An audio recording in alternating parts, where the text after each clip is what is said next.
Hello and good evening, and welcome to the Castro Valley Unified School Board meeting. We'll call this meeting to order. Is there approval of the agenda?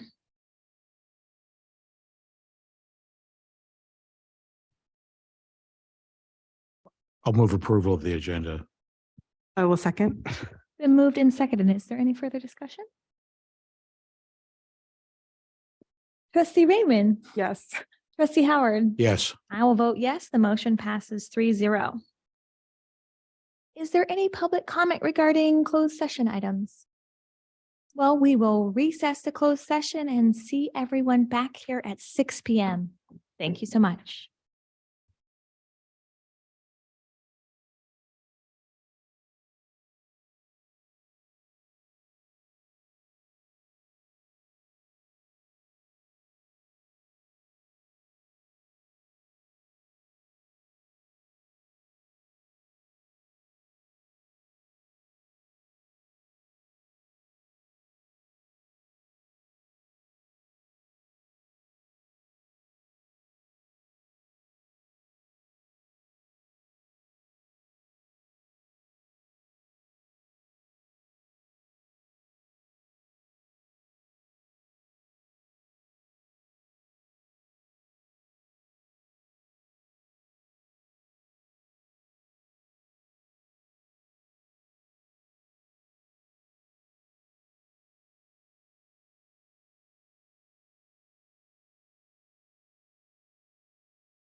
Well, good evening, everyone, and welcome to the Castro Valley Unified School Board meeting.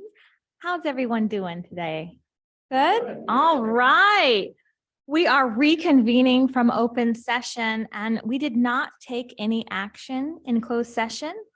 Trustee Adams, will you please read the mission statement?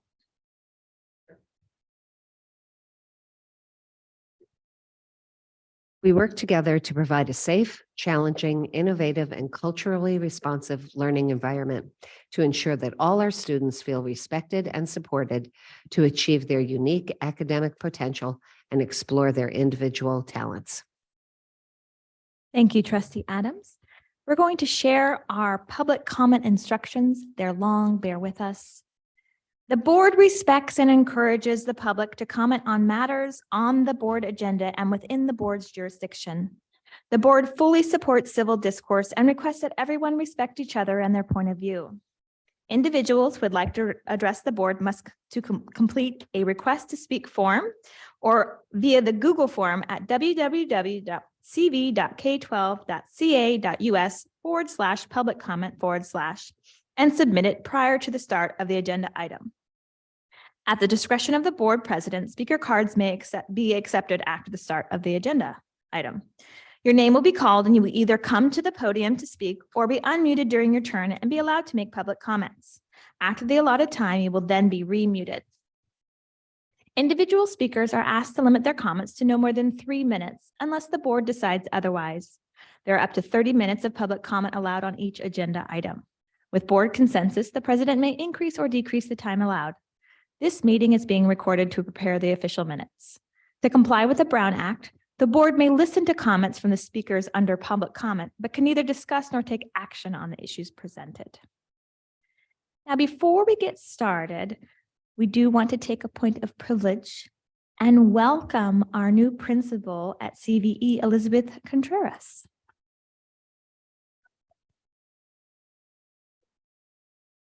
Principal Contreras, please join us up front.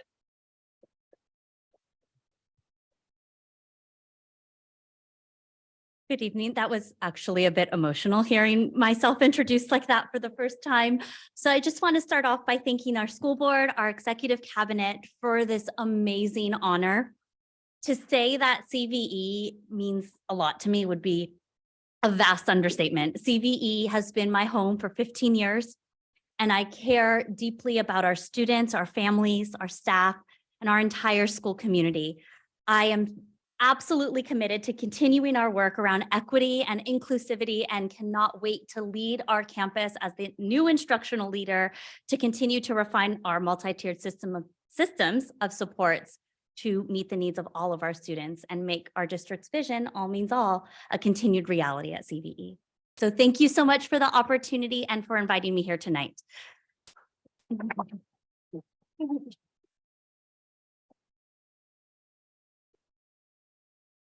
Thank you so much, Principal Contreras. We look forward to seeing you at school. Now we will move on to our school report and recognitions, and we're really excited to have Vinoy here tonight. Welcome. Superintendent Amani. Welcome. Yay.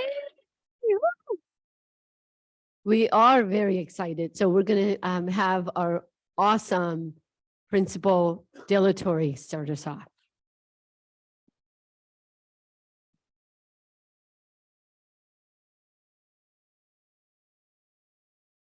Brought a team today.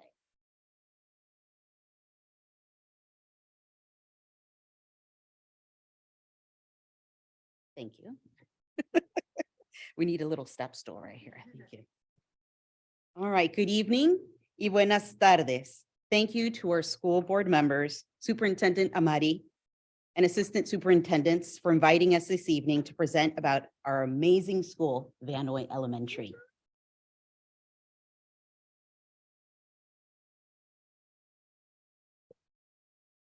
This evening, our presentation will focus on 3 areas of our district's strategic directions. Our students feel safe and valued in our schools. Our team provides a welcoming and safe place where students and staff are respected and supported. Our core values, developing a team who plays an active role in students' academic achievements, social, emotional well-being, and makes positive contributions in our students' lives. This year, our Vanoy family expanded to welcome the first Spanish dual language immersion program in the district.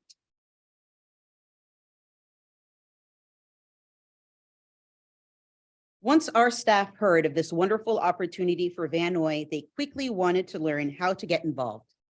Many of our staff members signed up to take evening Spanish classes through the adult school so they would be able to give our new DLI students the bienvenida, or welcome, when they walked through our doors last fall. This is just one way how our Vanoy Familia takes an active role in the social and emotional well-being of our students and making positive contributions to their lives. Our presentation this evening will show how our staff help to make our students feel bienvenidos, welcomed, to La Familia Vanoy, to the Vanoy family. Joining me today is Mrs. Danko, along with some of our wonderful Vanoy Cougars. Ms. Danko.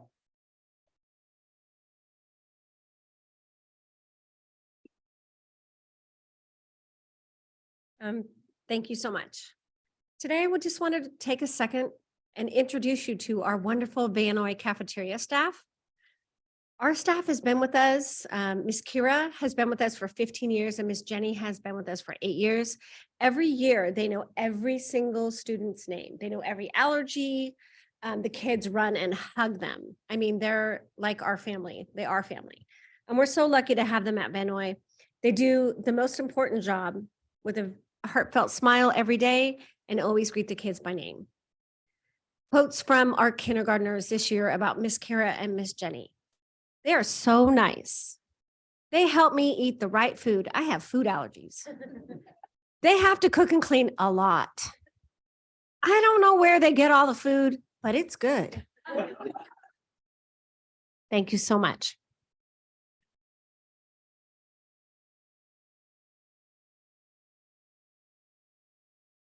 Next, our first grade students will share a video on how our PE teacher, Mrs. Cry, helps them feel bienvenidos to Vanoy.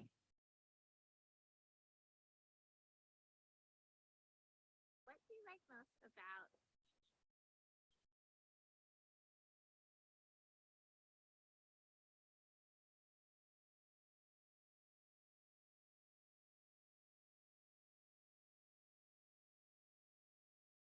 Okay. And how does this Cry make you feel welcome at school?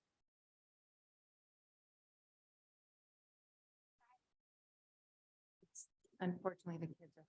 What do you like most about?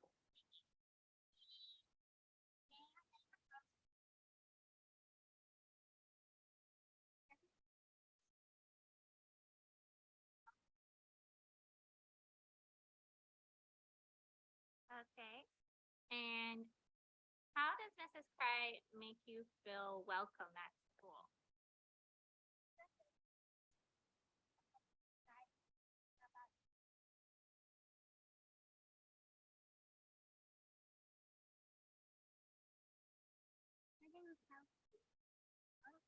Oh, getting you healthy and strong, yeah. Getting healthy and strong and fit.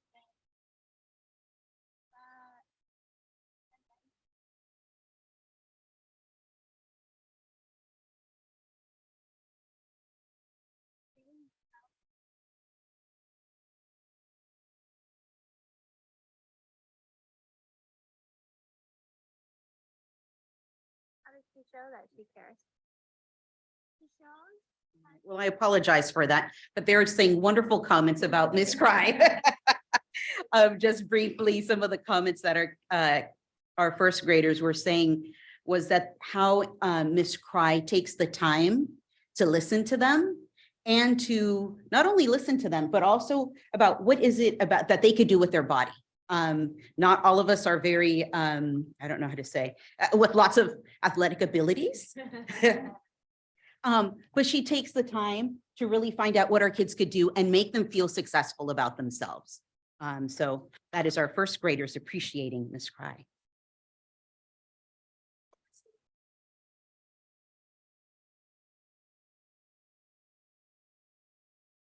Right. Okay, next I have Lillian Strum, who's going to be sharing about our office staff.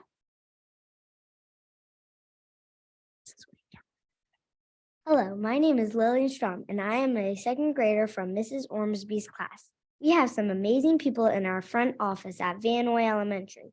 I would like to introduce you to Miss Hewer, Miss Nicholson, and Miss B. Miss Hewer, or as we like to call her, Bob, is the first person who greets you as you come in the door. She has the answer for everything, wears lots of hats, and can juggle several tasks at one time.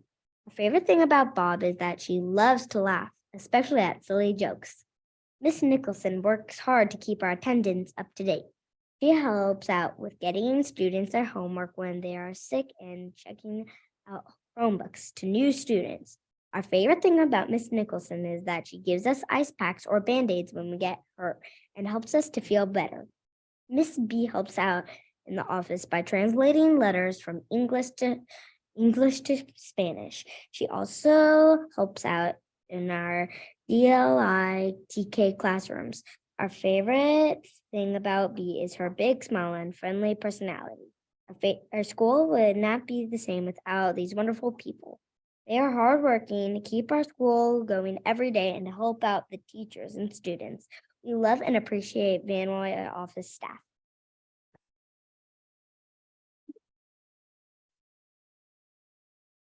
Next, we have two of our third grade students, Joseph Ball and Maddox Vaughn, who will share about Miss Wendy, our school counselor.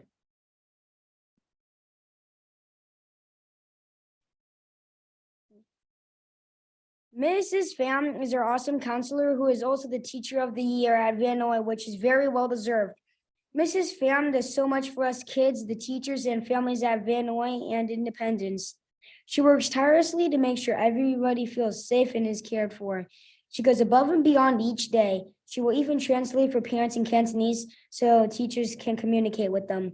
She is the perfect listener and really tries to understand how you are feeling so she could help you to work it out. Everyone who has had a chance to work with Mrs. Pham always seems happier after their meeting. Some students have said that she helped them when they were going through a hard time at home. Others have said she makes them feel better. I loved meeting with her last year. She helped me work out problems and stuff that was hard for me to work out. As you can see, we are very lucky to have Mrs. Pham at Van Noy.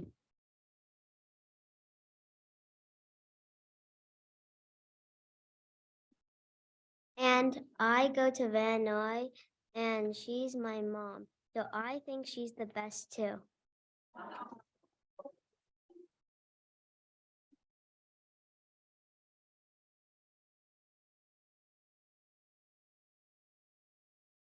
Next is Adrian Moraman, so one of our fourth grade students who's going to share about Mr. Stefan and Mr. Alex. Hello, everyone. My name is Adrian Mora Manzo, and I am a fourth grader at Van Noy Elementary.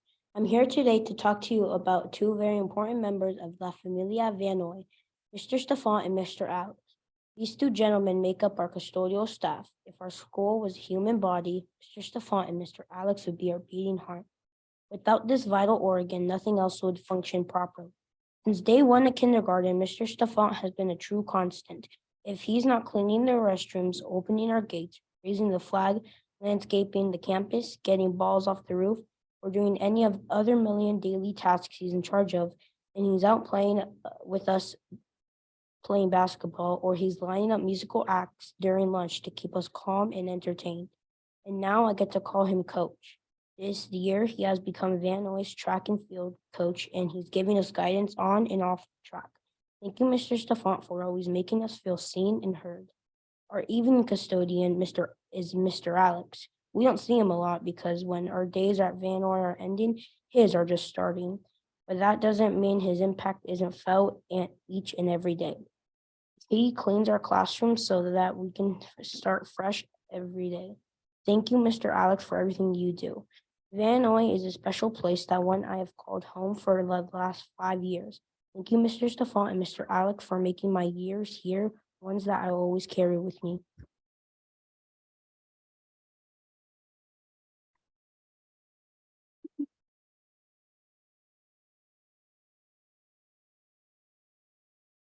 All right, and next we have Mila Sheikh, who's going to be showing about our librarian, Mrs. Camacho. Hi, my name is Mila Sheikh. I'm a fifth grader from Van Noy Elementary. At Van Noy, we're lucky to have a great library, and it's all thanks to our amazing librarian, Miss Camacho. Some of our favorite things about Miss Camacho are that she opens the library for students to come and read and help out during the school day. Whenever she sees a student who may need comfort, she is always there for them with a positive attitude. She orders new and exciting books that teach us about different cultures around the world and reflect our diverse students. If you're ever not sure what to check out, you can ask Miss Camacho and she'll have a great recommendation for you. Our class looks forward to going to the library every week, and we can't appreciate all she does for our school.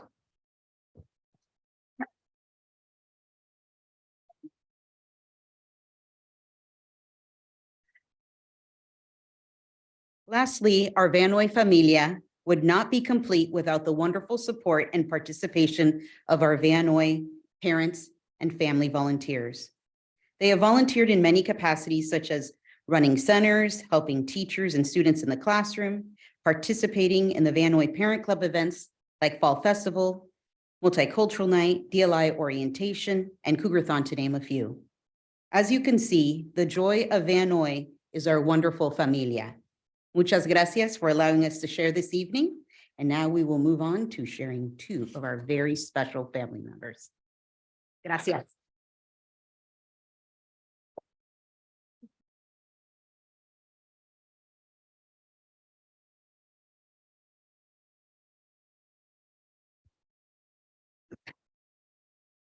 I'd like to invite Mila up here.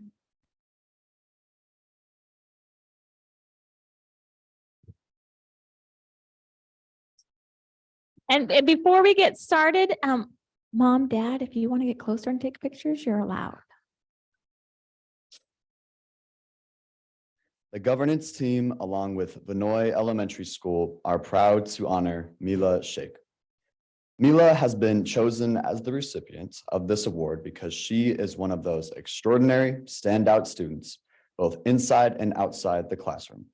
Mila is kind, trustworthy, hardworking, respectful, and an overall outstanding role model for her peers.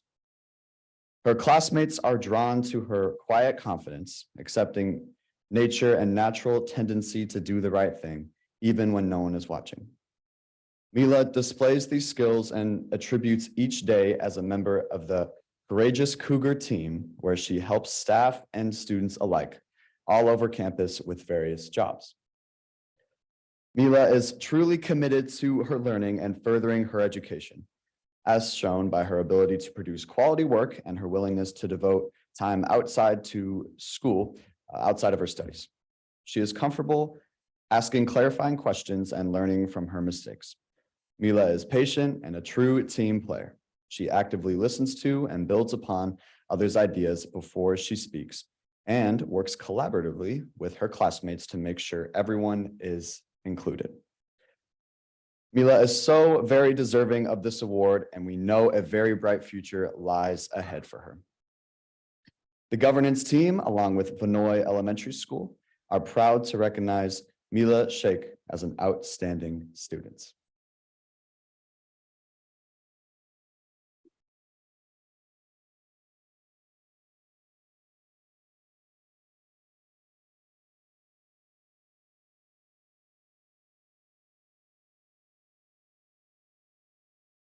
Mila, do you want to share with us who joined you tonight? I brought my mom, my dad, and my sister, and my best friend Bella.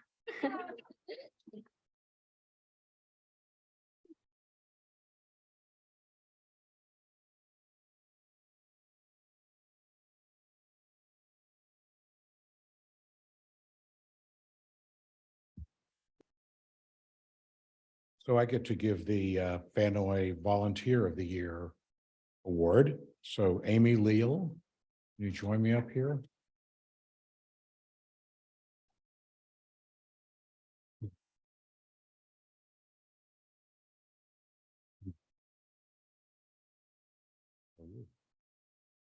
I'm good, thanks. When somebody asks what makes Vanoy special, the answer is often the same: the people. Our students, teachers, families, and volunteers are what make Vanoy what it is. As a community, Vanoy is fortunate to have so many incredible parents who are more than willing to contribute their time and help for different activities throughout the school year. Today, we are thrilled to celebrate one of those amazing parents, Amy Leal. Over the years, Amy has taken on countless responsibilities to make staff members feel appreciated and supported at Vanoy. She has served several years as a room parent, was co-vice president of the Vanoy Parent Club, and has helped to organize teacher luncheons and staff appreciation weeks. Amy has always been at the center of Vanoy's planning committees, such as Fall Festival, Cougar-thon, movie nights, and now, as a fifth grade parent, has spearheaded organizing a beautiful commencement ceremony for our kids. Amy has more than just an eye for creativity. Whether it be school-wide bulletin boards, fifth grade personalized sweatshirts, or handmade decorations for the commencement ceremony, everything she creates is thoughtful, intentional, and planned to the very last detail. The Vanoy community is so grateful to Amy for volunteerism. As her youngest student moves on to middle school, we will miss her greatly, but we know Creekside is getting an extra special volunteer next year. Thank you so much, Amy. The governance team, along with Vanoy Elementary School, is proud to honor Amy Leal as an outstanding volunteer.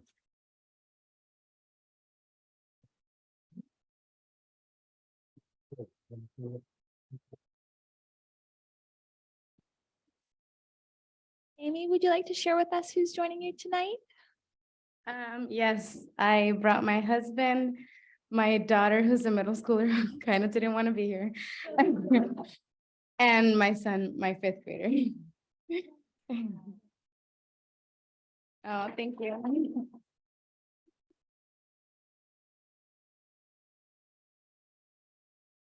This time we'll take board comments if we have any. Student Board Member Hanson. Thanks for the presentation. It was really great to see how you really focused in on your staff as well, because typically in these presentations, it's more focused on the programs, but it's great to see that the groups that make our schools run and that provide for our students are being recognized as well.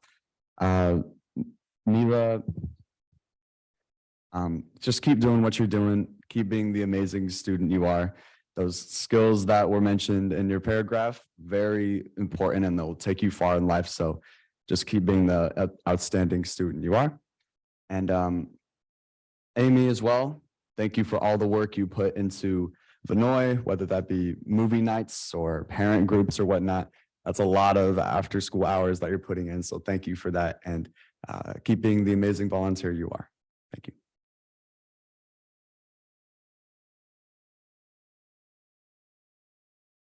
Trustee Raymond. Seeing you guys from Vanoy really makes me miss Vanoy.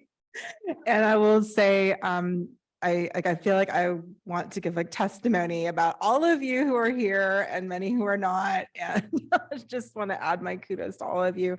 Now that, my kids have moved on from Vanoy, I will tell you that there are actually some times where when I'm driving Hank to zero period at the high school, and we just kind of like automatically start to turn up to Vanoy still sometimes. And my son, Hank, my 9th grader, will say to me things like, Vanoy was just the best school. I wish we were going to Vanoy today also.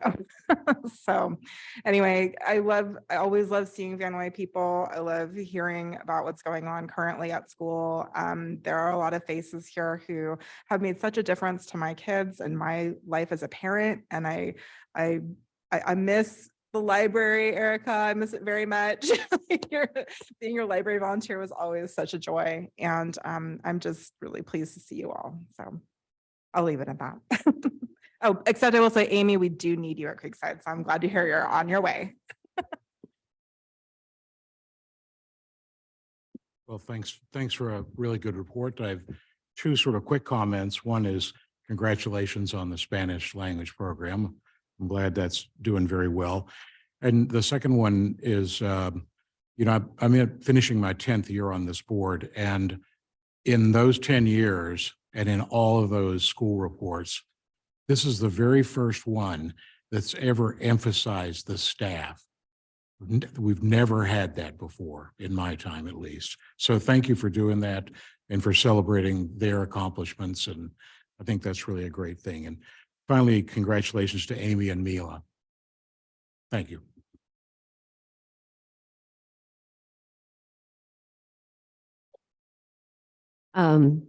Yeah, I think you took the whole La Familia Vanoy very seriously, and you're taking a look at really presenting all of the different people that make up the school. It was really great to see the cafeteria workers, for you to talk about the custodians, as well as the teachers, the librarians. And also you brought in the about the counselor and the office staff.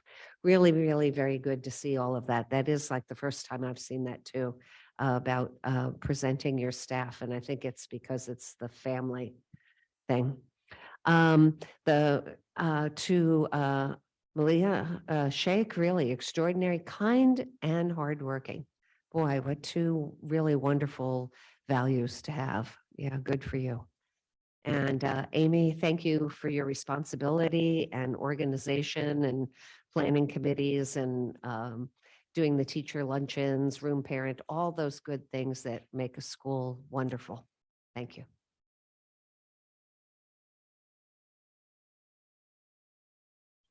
I do want to congratulate Amy and Mila for being part of this fantastic community. And we got a really good display of it, not only the folks here tonight in the presentation. All of you as individuals make up the story of Vanoy, of all of our schools. I think about the wonderful times we had at CVE and Chabot in my own family. And I want everyone in this district to walk away from the elementary school experience thinking they went to the best school in the entire world. And it's pretty clear that comes across. And I attribute that a lot to the leadership of that school. And I will say this, I know on the broken record, whenever you come here, Principal De La Torre, you inspired the heck out of me. You should spend some time to get to know your principal. Her story informs so much of what's happening at your school today. I can't think of a better place where we would implement something like our dual immersion language program, your own life experience informs so much of it. And as I've said before, as someone who speaks another language himself, it opens up the world. And I'm so grateful we're making this investment. I'm grateful to Trustee Howard and others who have been advocates for this. And I'm just so happy that's happening at Vanoy and hoping it can expand to other places. So thank you for being a shining light for us, and go Cougars. I wish I were wearing my Cougar ears. So thank you. In spirit. Superintendent Amati. Yeah, the dual language immersion program is not something you just start like in a couple of months. So there was a lot of work that went, before we even actually started. But if you don't have someone like Ms. Dilatory, it doesn't come about this way. And I've been in other places where we've had dual immersion. I've never seen it like this, because the entire staff at Vanoy has just loved this program and is supporting it. And that's what it takes to make it the kind of program it is, because it can be very different in different places. And it's been the best I've ever seen. And again, kudos to you and your staff and the entire community, the families. It's just that's what makes it. And I love how you said, what makes Vanoy special? It's the people. It's the students did such a beautiful job. Not only did you highlight the staff, but I love how what the kids had written was their voice. It was from them. It was authentic. It was just genuine. And that's what Vanoy is all about. So I just want to thank you for everything you do day in and day out, every single one of you, the parents, the teachers, the staff. And you know what? You walk onto that campus, child nutrition, Stefan, Alex, everyone, it's like they're not just there doing their piece, they're there, everybody's there to do everything. And that's what makes a difference. Mila, great job. There were a couple of things that I keep thinking. They said you have a natural about doing good, and it comes to you naturally. What I love is you invited your friend to be here with you, and I could see the pride in her face as well. So thank you for doing that. And Amy, when people plan things, events at the school, other people participate, not maybe recognizing all the details that she has to go through to make it happen. So thank you so much, and great presentation, great presentation.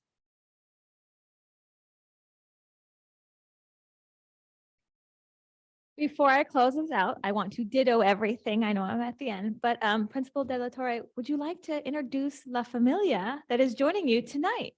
Absolutely. I think I've got quite a crew here today. Can I have our staff stand up, please?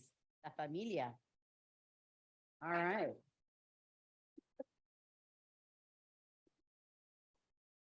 So you'll have to excuse me to see everyone, but we have Miss Danko here, Miss Hamilton, Miss Galvan, Miss Westner, Miss Osser. I'm sorry. Yes, we have Miss Fry, and then we have Miss Pang, Miss Wendy, but the kids call her Miss Wendy, some spam. We have Miss Gutierrez, and I'm sorry, I'm a little on the short side. Miss Marina, Miss Ormsby, and Mr. Luce, and we have Miss Camacho in the back. And then I think we have a lot of family here. Can I have our Vanoy family stand up, please? And students, please, por favor. Come on, students. Yes, Vanoy students too. There you go. Thank you. Well, Vanoy family, it was very nice to have you all here, learn more about your school, how you all support one another. And this is a really good turnout. You should be really proud of yourselves.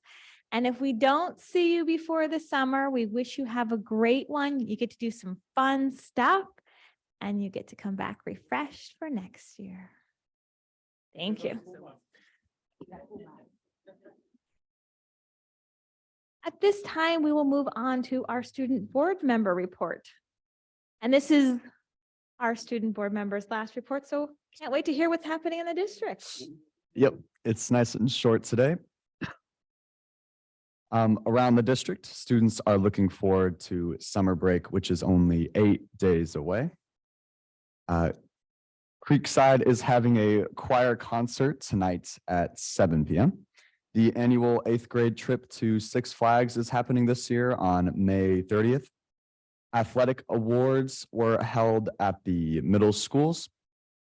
Creekside's track and field teams finished their seasons with big wins. The boys team took first and the girls team tied for first, making the track team Southern Alameda County Middle Athletic League champions. The 8th graders are preparing for their summer DC trip coming up. And over at the high school, the CVHS car show was last Friday. The show featured new, classic, and unique cars from the student body. In total, there were around, I want to say 30 cars, so it was a pretty good turnout. Students are preparing for finals week next week. The senior barbecue is on May 26th. This is the last free event put on for the senior class, featuring food, games, music, and fun. Senior grad night is at the Santa Cruz Beach Boardwalk following graduation. This event is put on by the PTA and gives exclusive access to the boardwalk for the class of 2023 for their final event in high school. Our farewell assembly was today, featuring awards, recognitions, and games. Senior awards night is Thursday from 6 to 8 p.m. And students are preparing for the end of the year and beyond. Thank you. And then, thank you. That was not short. But it's lovely to hear there's so much going on in our community. We have met our new student board member. We haven't officially met our student board member. Is Indiana with us tonight? Yes, please go to the podium to introduce and welcome.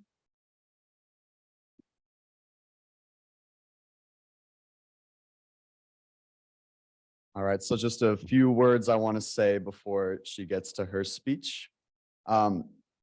Indiana, this is actually her first year in leadership. She is currently the sophomore treasurer, and she's had a pretty big year. She started off winning the Rookie of the Year award and the Underclassmen 607 award, which is both of the awards you could possibly win. So she is very, very excited to take this role. Not sure she's fully understanding what she's getting herself into, but there's time for that. But just a few things I want to say that I'm very excited she's taking my place. She's an amazing student and an amazing person with a lot to bring to the board and to our district in general. And one thing that you might not be able to tell about Indiana on the surface is that she has a skill for making great posters, actually. She saves even some of my unsavable posters that I make, and in a short amount of time too. So if you ever need a poster made about a spirit event or anything like that, Indiana's the person. So, and with that.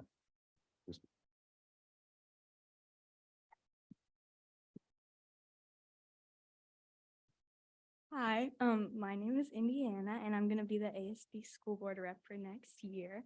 I'm really excited to have been elected for this position, and I have a lot of ideas to implement at CVHS, and I'm excited to work with everyone in the district about those.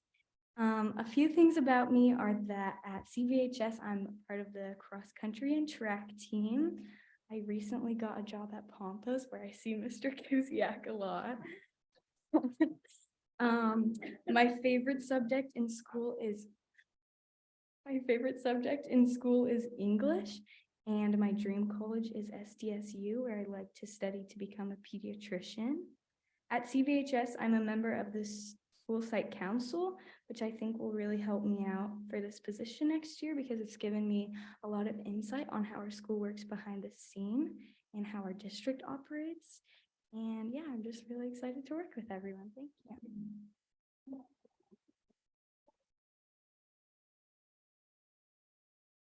We are definitely looking forward to working with you next year, Indiana. Welcome. And we also hope you have a good summer. We will now move on to our public hearing. And I will read a statement. We will now convene a public hearing pursuant to California Education's Code Section 10010. This is the second required public hearing seeking public input regarding the potential composition of trustee areas before the demographer prepares draft map options. As part of this, oh, nope, that's all I have to read. I was given direction last time to make it a little short. Okay, I was like, I'm keeping going, but thank you. Good Appreciate evening, that. members of the board, district staff, and community. I'm Jonathan Salt. I'm the district's counsel helping with this transition to by trustee area elections. Good evening, members of the board, Superintendent Ahmadi, and members of the community. My name is Christopher Rishidian of Cooperative Strategies. I'm the demographer. And so this is our second pre-map public hearing. So before any maps can be drawn. After this meeting, the next meeting in a couple of weeks, there will actually be draft options for the board and community to look at and give comment and feedback on. But first, why is this transition happening? It's happening because of the California Voting Rights Act, or CVRA, which says that if you have an at-large election system and that system impairs the ability of members of protected classes from electing candidates of choice or having an impact on the outcome of an election, that at-large system might violate CVRA. Unlike the Federal Voting Rights Act, CVRA is much broader and therefore much easier for a plaintiff to bring a claim against a public entity like a school district or a city or a county, because intent to violate CVRA is not a required element. Also, a reason this is popping up in the area and around the state is that when one brings a claim against a public entity, they're entitled to attorney's fees and expert fees should they win. But if a school district or a city were to successfully defend itself and its at-large system, it's not granted that same right. So the only safe harbor from a CVRA claim is to transition from an at-large system like the district has to a by trustee area or district-based system where the board will be divided into 5 roughly equal population areas, and one board member will be elected from each area only by those who live in that same area, sort of like how Congress is elected. So that's kind of what we're going to ultimately switch to here by summertime. So where we are now, like I said, this is the second of 2 pre-map public hearings to receive comments from the community and board about potential maps and sort of what neighborhoods should be kept together, some other factors that folks think are important, and hand it off to Chris to talk about the demographics. Chris? Thank you, Jonathan. As you see here, this slide just details how the respondents within the Castro Valley School District responded to the 2020 census. And the very important piece of information I would like to highlight over here is the bottom row, which is the total population. If we were to divide it by 5, it would equate to about 10,500 per each trustee area. And hold up, there we go. Yeah, I got it. Cool. And over here, I wanted to highlight, as we discussed last time, the census blocks. There are about 500 census blocks in the district. The least populated has about 0 census blocks, and the most populated has about a little less than 1,600. And I just want to highlight that we cannot split a census block for a trustee area boundary line because you would actually lose the accuracy of the population balancing count. On that for a second. Yeah. So when Chris and his team are going to draw draft map options, the 507 census blocks are sort of the Lego pieces, but they're weighted differently between 0 and 1,500. And so it's piecing that together to get to about 10,500 or so per area. So right over here on this slide, this just details the citizen voting age population, also known as the CVAP, for the Asian population within your district. I just want to highlight that one thing to note about this map is it details the population density as a percentage. So you may have 9 out of 10 people responding in a particular census block. In some areas that would reflect a darker blue area. It might not represent that you have 900 people within that area as Asian, but you might just have 9 out of 10 in one part. So it could be skewed a little off just by the density. Therefore, the darker areas just show a higher Asian population as a percentage, not as a number. Showing over here, it is the same methodology for the Hispanic population. Now, the reason why these data points are very important is that when we're considering the new map, is that we have to ensure that we consider the communities of interest when we're drawing the map as they are able to be discerned from verifiable data points. But there's also other considerations that we like to take in from members of the board, as well as community members that we would like to have when we're drafting up the maps. So the point of these public hearings is to hear from you and the board about, you live here, you know what neighborhoods make sense to keep together, you know what lines and boundaries might make sense to be divided lines. So for example, I think neighborhood X and neighborhood Y should stay in the same area because of such and such reason. And this next slide I made up, this doesn't mean anything. I think Redwood Road would make sense as a boundary because it makes sense geographically, or I think Seven Hills Road makes sense, for example. These are just some of the major roadways when you look at that large map. Doesn't mean that those are going to be boundary lines, but these are the kind of feedback we're looking for tonight before Chris and his team draw the maps next week. And so where we are in the process now is after tonight's public hearing, Chris and his team are going to follow the law on how to draw these map options. It includes equal population, like we've been talking about 10,500 or so per area. You have to comply with the Constitution, can't break the Federal Voting Rights Act, so you can't gerrymander to either pack a protected class into an area or split that concentration to the extent it exists to dilute a group's voting power. But then we're looking at other factors like communities of interest. That's where everybody here comes in. So what neighborhoods make sense to stay together? What makes sense to break apart? Geographical compactness. You can't start an area in one corner of the district, stop, then draw another area elsewhere and say that's both area two. They have to be touching. And you can't draw a line that favors or discriminates against an incumbent political candidate or party. So what that really means is you can't draw a line solely based on where anybody lives or doesn't live, but the demographer can look at where folks live and when drawing the maps. Lastly, this does not change where anybody goes to school. I want that to be very clear.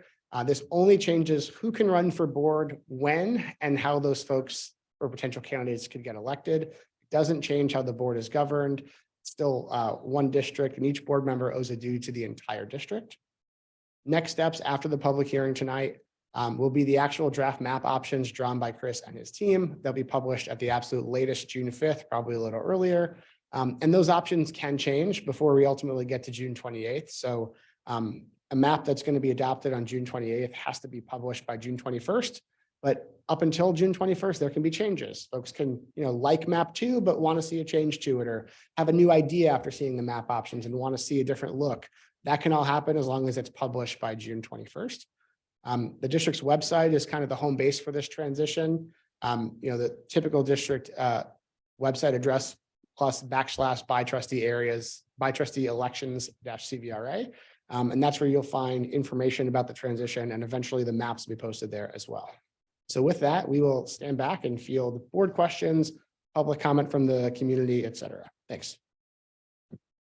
I just wanted to mention that this change doesn't change anything at this, the board doesn't change until it actually starts the next election cycle. Correct. Once the map is selected, everyone on the board serves their full term regardless of where everybody lives. Now, we do have one public comment. Are there any additional? All right, love to hear from Lori. Lori, once Amy brings you online, you'll have 3 minutes to share with us your ideas.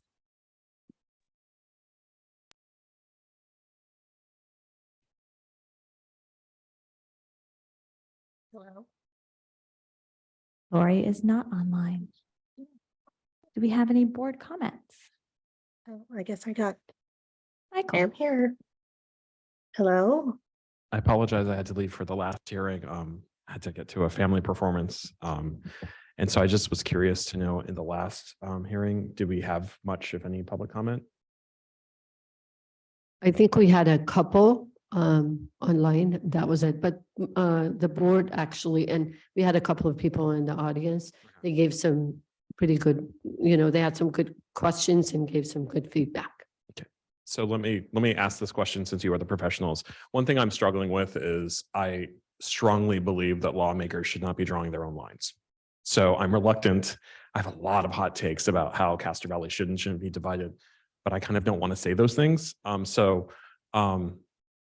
Help me understand those feelings. Like what protections is it? Why don't we have this? Why are we being asked to draw the lines? Why is there not an independent mechanism here? Has that ever been contemplated for these types of redistrictings? So excellent question. And you're not the first board member to have this thought of I'm going to pick an area where I live, right? So the legislature has not imposed a sort of independent commission on school districts the way that they have on other public entities. And we talk about redistricting, that's after the census, but same idea. For drawing them from scratch, the school boards themselves, along with help from the community, are tasked with making that decision. And then the county committee on school district organization serves as sort of an extra check and balance. After the board picks a map, the county committee has to essentially approve the transition, approve the process, and approve the map. They can reject it. It's pretty rare, but they can reject it. But it's just sort of the way it works. And it works this way in a pretty rapid timeline. It's not the most comfortable thing to do, but it is absolutely lawful, although it is uncomfortable. I have a question for the demographer. An observation I've had about Castro Valley, and I think I've shared this before, like a few years ago, the New York Times had this really great point map of like every neighborhood in America. And one thing that I noticed is when you look over Castro Valley, something really special happens there. You don't see a lot of segregation in terms of skin color. On the east side of town, you see a slightly larger Asian population. But even when you look at like our Hispanic Latino population, it's very even keeled. Like I think of my own neighborhood in particular, like how there's many multiracial backgrounds through at Chabot Elementary School or in my neighborhood. How do you think about protecting a protected class when you don't have those sort of like natural like divisions, right? Does that make sense? And can we think in terms of other things like socioeconomic status and status of homeowners versus renters, et cetera? I'll just jump on the legal side first, and then I'll hand it off to Chris. And so a couple points. Protected class is defined in CVRA. I think this is one of the questions last time. I didn't memorize the definition, but it's essentially, I will pull it up while Chris speaks next, but I don't think it considers socioeconomic, although the board can consider that when drawing some of the lines. The sort of the unbreakables here is equal population and then not gerrymandering for protected class. So not breaking up a concentration to the extent it exists, because that would violate the Federal Voting Rights Act. If you have an area that's concentrated, you can't draw a line through it and split that up into two different areas, because then you're diluting the voting power. Or similarly, you can't try to grab every single person of a particular protected class and shove them into one area, because then that also kind of defeats the purpose, right? So naturally, there will be some areas that increase voting power and other areas that are going to dilute. So district-wide, it's about 10.3% Hispanic Latino based on citizen voting age population, and 25 or so% Asian population based on the same. So naturally, some areas, to the extent that there aren't really great concentrations, will still increase those numbers in certain areas versus others, and that gives increased influence to that particular group in that particular area. But I will hand it off to Chris with more specifics on actual map drawing. I was going to say, it's very different, the Castro Valley population versus our school district. 27% of our students are Latino, and about 30%, 31% are Asian. So this is, but what they're talking about is the entire community, whether they have children in our schools or not. And here, so I'm not leaning over. And what we're definitely taking a look at is the verifiable data, as I mentioned earlier, with respects to the race and ethnicity and how the data points fall within the maps. But for the unverifiable data, such as the socioeconomic or the renters versus owners and whatnot, that's the kind of input that we're trying to take into account from community members and the board members when we have the post-map hearings after we draw the map scenarios. So when we produce the maps, we take into the account the feedback from community members and the board members with respects to other concerns that everybody would have, such as the socioeconomic status, the renters versus owners, and other types of concerns that community members might have as well. One such example would be the Chetwood Crest and the Wagon Wheel community. Would they be wanting to split those into two separate trustee areas or keep them together? We would want to have them confined into one community or one trustee area, so that way their voting power would not be diluted, if that makes sense. So I have a question to that point. I mean, okay, this may make too much sense, so it's probably not happening. But I mean, the county assessor's office has that data of home ownership. We could get a data overlay potentially, right? We know who's a homeowner, who's a not, based on the county assessor's office. There's other tax data that the federal government has, or the state. They don't share this with us so that we can make informed decisions.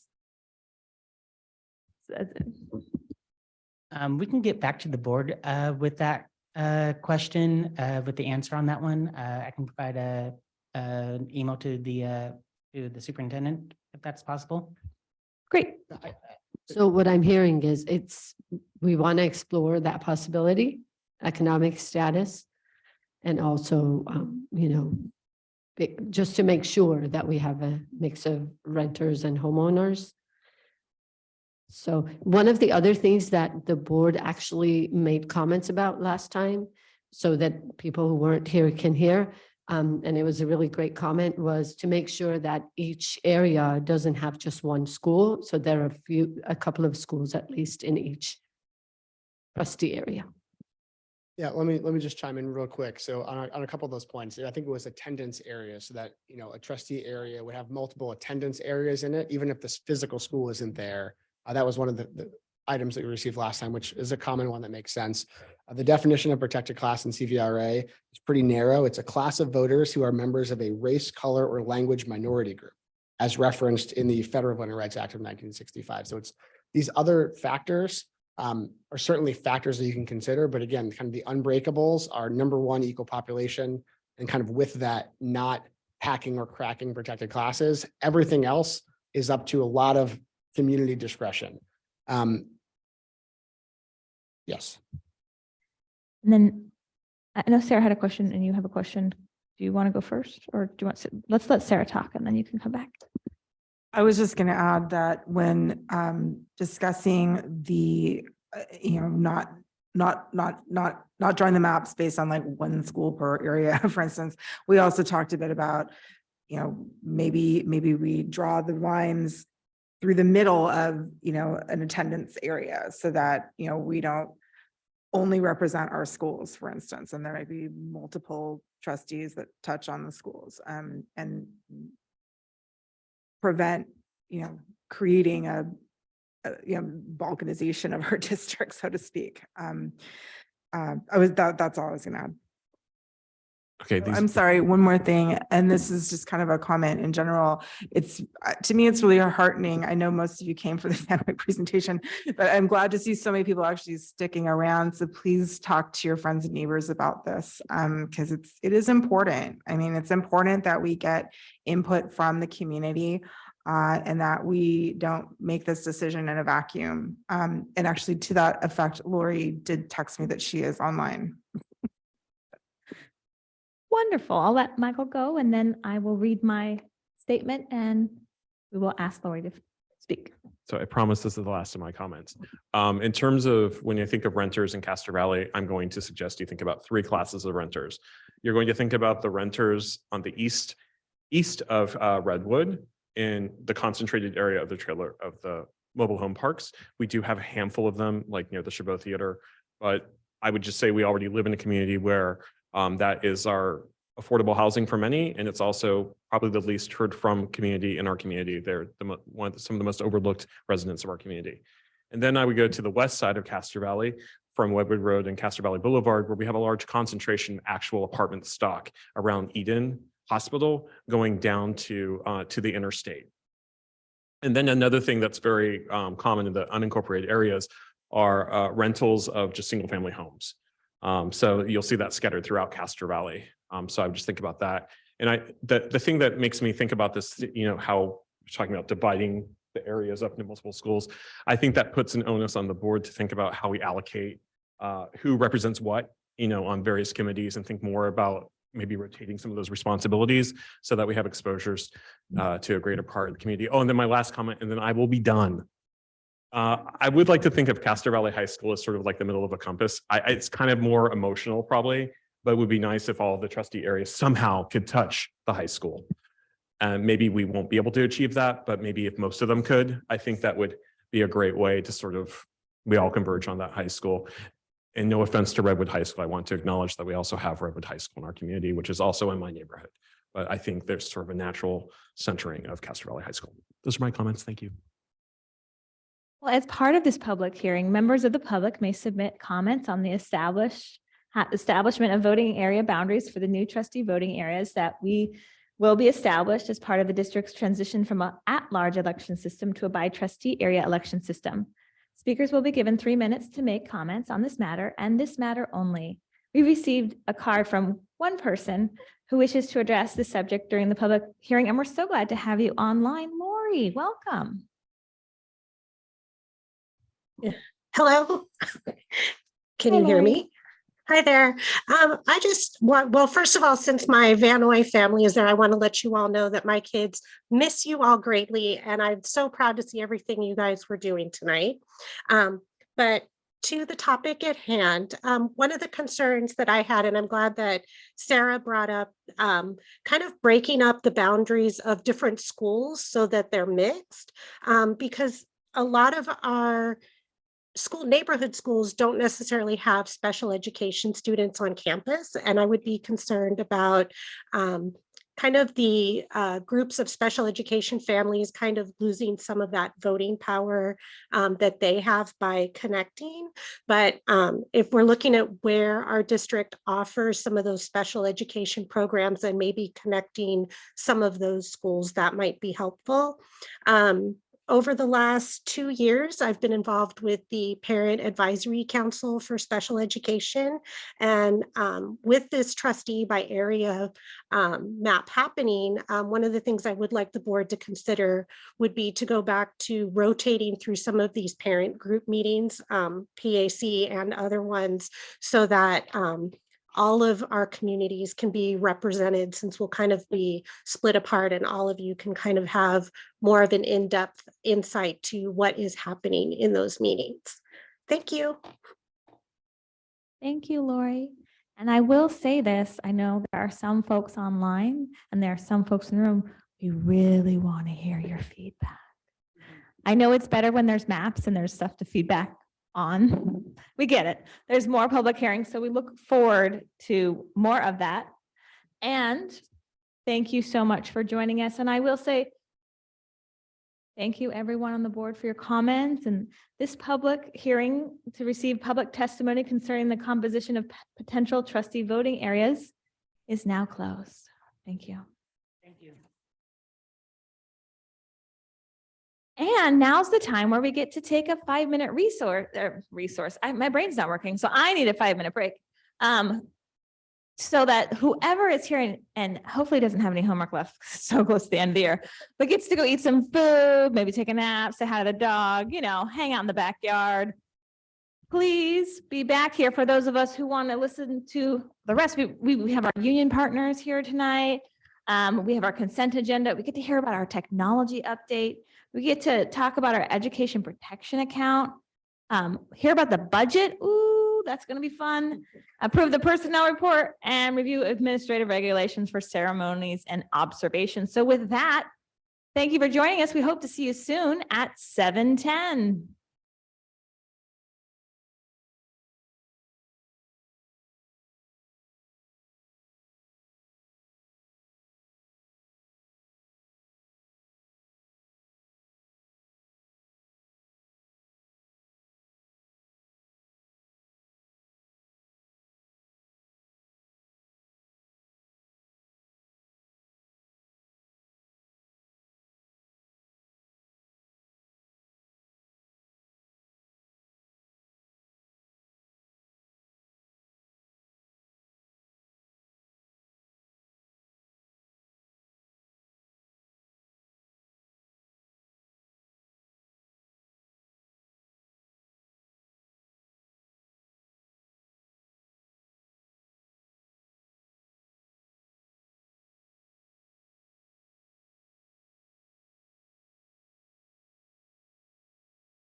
Welcome everyone back from our break. Superintendent Motti, what's going on in the district? Let me go back to my paper.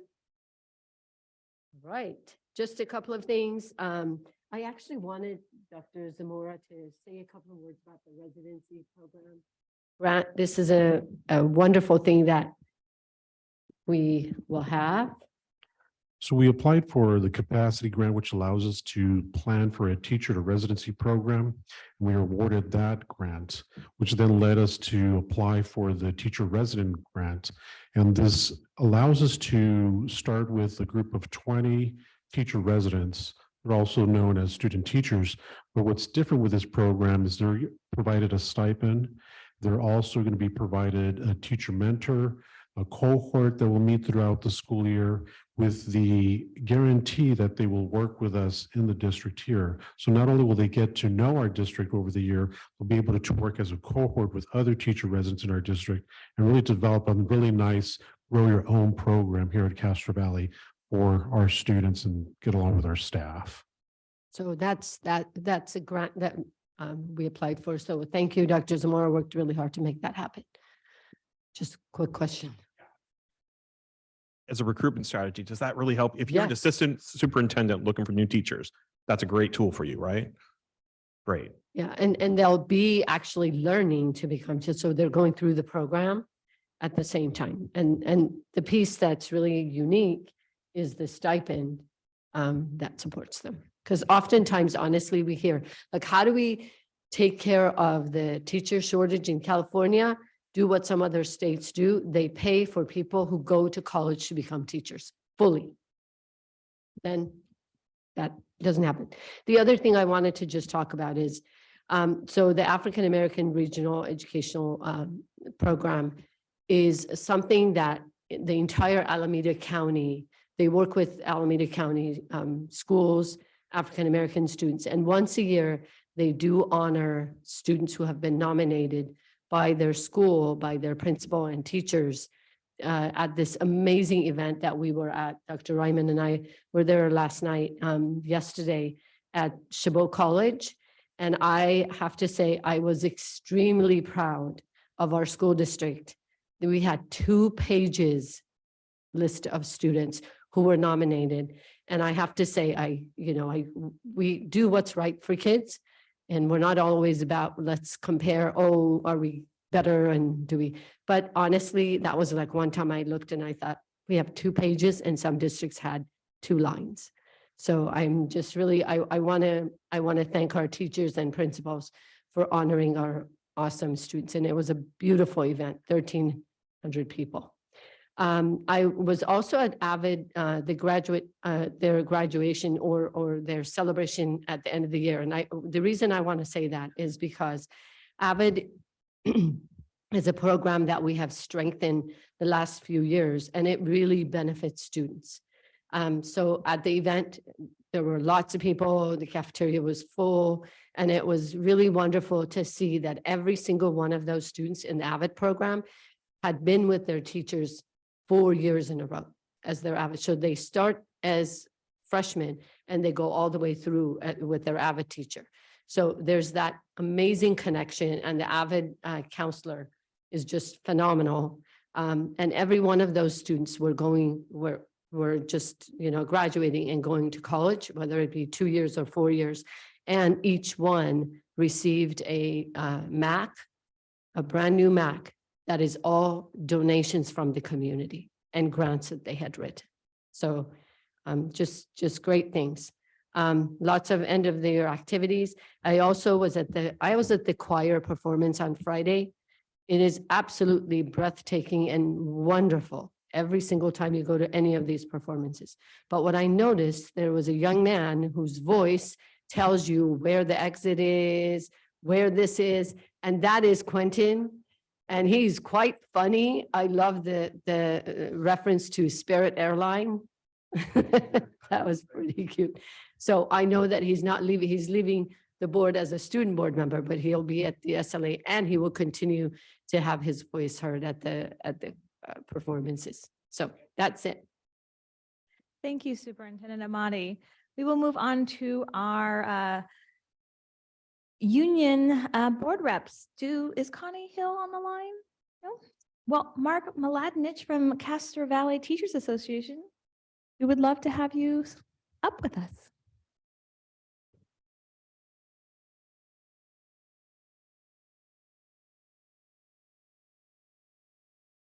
Hi, Mark.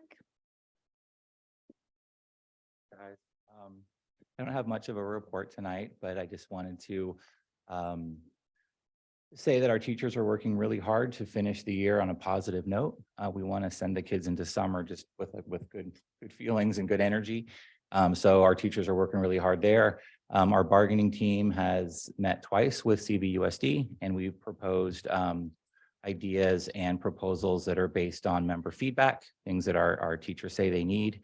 And our financial proposal is an attempt to stay competitive with surrounding districts. As we've talked about, there is a teacher shortage.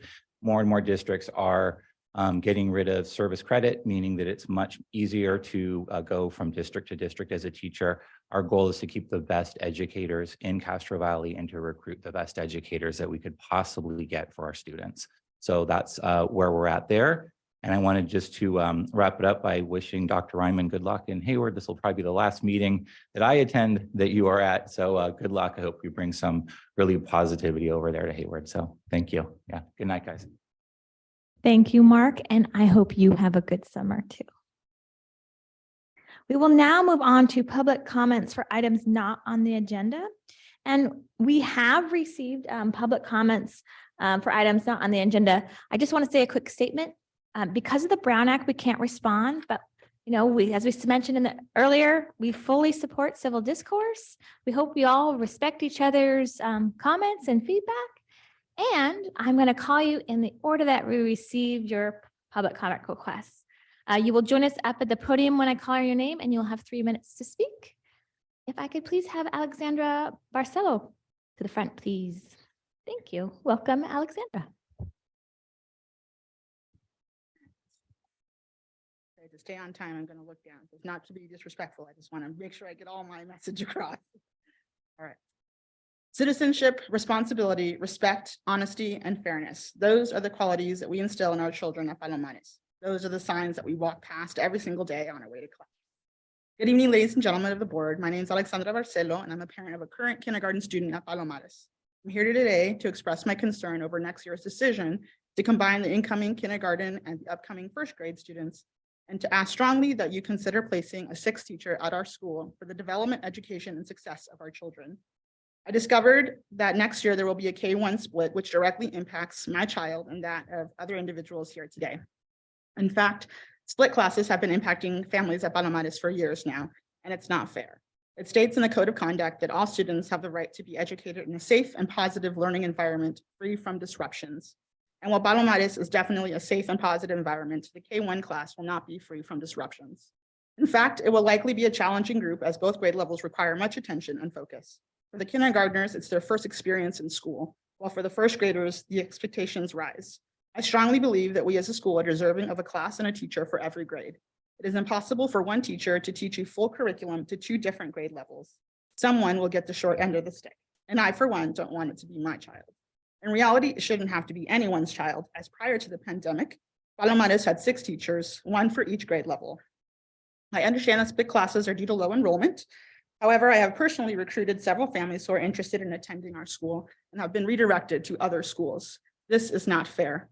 Our school and our students deserve to have the same consideration and opportunities as any other child in the district.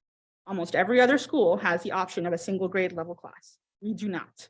Those families who requested Palomares requested it for a specific reason, because our school has something unique to offer.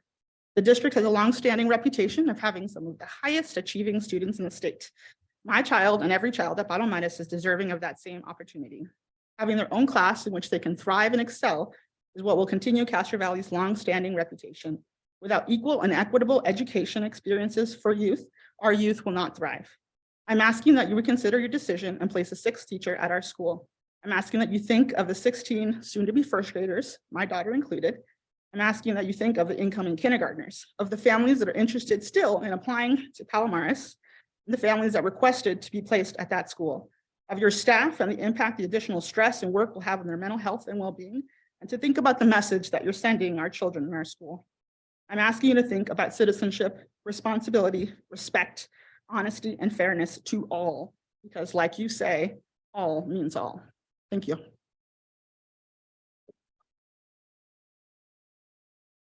Call our next speaker to the podium, Radford Siu. Welcome, Radford.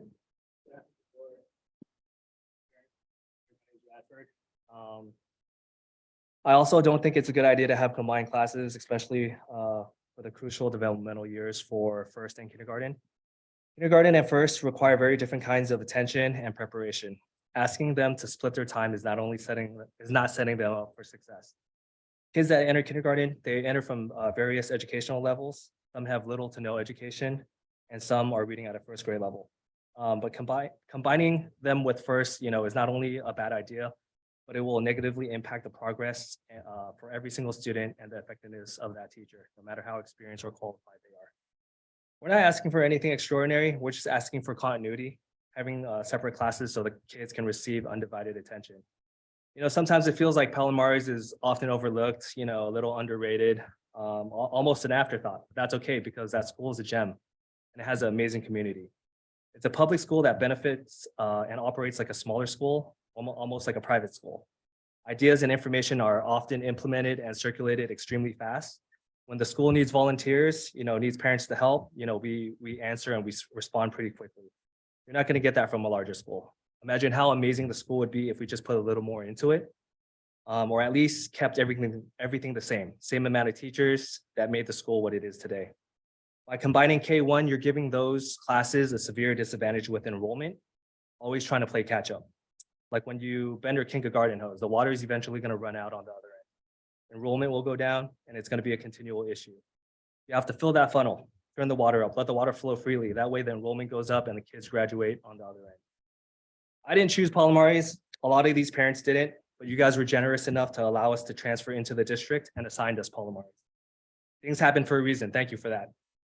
Within weeks, we all fell in love with the charm and everything else Palomares had to offer. I love my Palomares family. I love the kids. I love the parents. I think if we just gave it a little more love and attention and believe in the school a little more, the payoff would be exponential. Thank you for your time.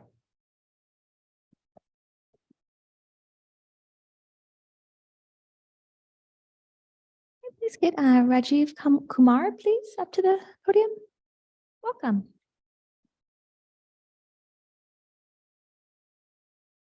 Hi, my name is Raj. I'm a parent at Palomares Elementary School. I'm just here to voice my concerns again about the K1 combined classes. My situation is that I will have a kinder child and a first grader both in one class next year. And it's not an ideal situation because they won't get to grow independently of each other. It's not healthy. It's not good for their own personal growth. One child will always have to end up shadowing the other child. Now, there was a situation this morning, for example, where they both had a disagreement. It's fine if they had to have a disagreement in the car on the way to school, but to have to take that into school and into the same classroom, it will pose a whole bunch of different situations, because then they have to go back home together and they won't have that time apart from each other to be able to get over things and whatever problems they might be having. So simply put, they just need time apart from each other, which is why this combination class is not going to work, in my opinion. The other thing I'm concerned about is the amount of one-to-one time the children are going to have. I come from a teaching background. I used to be a teacher, albeit not kindergarten or first grade. But I think with teaching,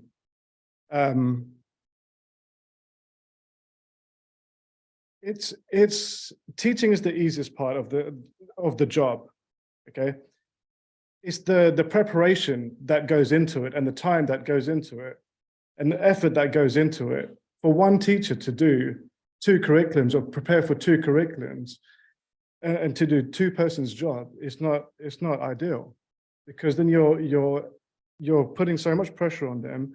You are, you know, it's not a good boost for the morale in any way, and it's going to have an effect on the children. Now, if they get the support that they need, whether it be from the principal, whether it's from the board, that would be great. But if they don't get that support, then it will have an effect on these children, because they won't be as engaged in the classes or with the other kids in the class. My understanding is that the first graders are only going to get 1 hour with a teacher every day when the kindergartners leave an hour early. Now, when we look at 17 students in that one class, to have to split that between, 17 between an hour, you're looking at 3.5 minutes each for each kid, one-to-one with the teacher, which is just not enough. Thank you.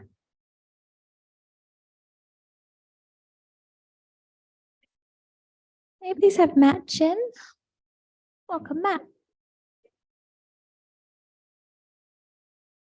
Thank you, members of the board, Superintendent Amati. My name is Matt Jen, a current Palomares Elementary parent and a Palomares alumnus. I had a wonderful and unique elementary experience at Palomares, and have loved seeing my daughter have the opportunity to benefit from a Palomares education these last 2 years. The administration and teachers are dedicated professionals who work tirelessly at making Palomares a welcoming community for all its students and getting the most out of each of them. In February and again in March of this year, the Palomares community was encouraged to actively participate in increased enrollment to our school for the 23-24 school year. We shared videos on social media highlighting the great ways Palomares educates the whole student, rightfully bragged about our small school with a big spirit to our friends, neighbors, and community members.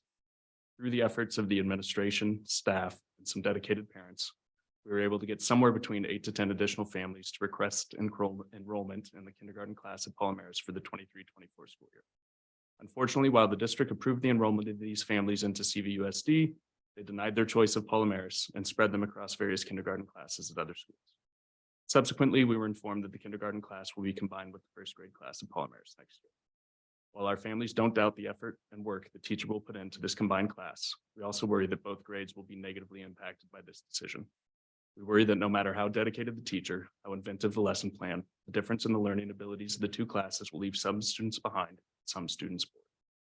Particularly considering this will be the first experience of some of our incoming kindergartners into a formal classroom setting. We're here tonight to ask the district to reconsider their decision to send those families that wanted to be a part of our community elsewhere. Palomares has an available classroom that could house a dedicated kindergarten teacher. We clearly have the desire from the community to have a dedicated kindergarten class. Thank you for your consideration.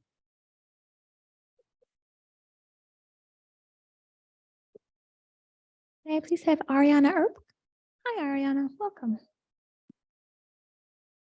My name is Ariana Earp. I am a Palomares parent. I'm actually speaking today on behalf of a Palomares teacher who had an emergency. So she wrote a little something and I want to read that for her. This is Gigi Katrina. She is our only kindergarten teacher. And she says, "Thank you, board members, for your time. Since COVID, we have been short one teacher. The first year we had all combination classes except 5th grade. Luckily, I was chosen for that position. Next year, kindergarten was the only straight class, which is the reason I chose to teach kindergarten. The last 2 years, we have had 4 or 5 combination class. Next year, we are slated to have a K1 combination class. Palomares needs 6 teachers. It is hard for 6 teachers to take on all the responsibility of making the school function. With 5 teachers, it is pure exhaustion. The teachers at our school could transfer, but we all love our site and the community. We chose to be at Palomares. If we have a K1 split next year, we will not have a full first grade next year. If the district is willing to send forth a 5th grade, send forth and 5th graders to our site, why are they not willing to send kindergartners and first graders? It is not fair that our K1 teacher will not have the preps it takes to prepare for kindergarten. Kindergarten teachers get prep time every day. She will not, although she will have to do all the yard duties the kindergarten teacher does. So she has to plan for 2 grade levels, yet does not have the preps to plan. Yes, there is a stipend, but that doesn't begin to cover the time involved. The teachers at our school are dedicated to give their all to our students. I do not feel that the district is doing what is best for our kindergartners and first graders.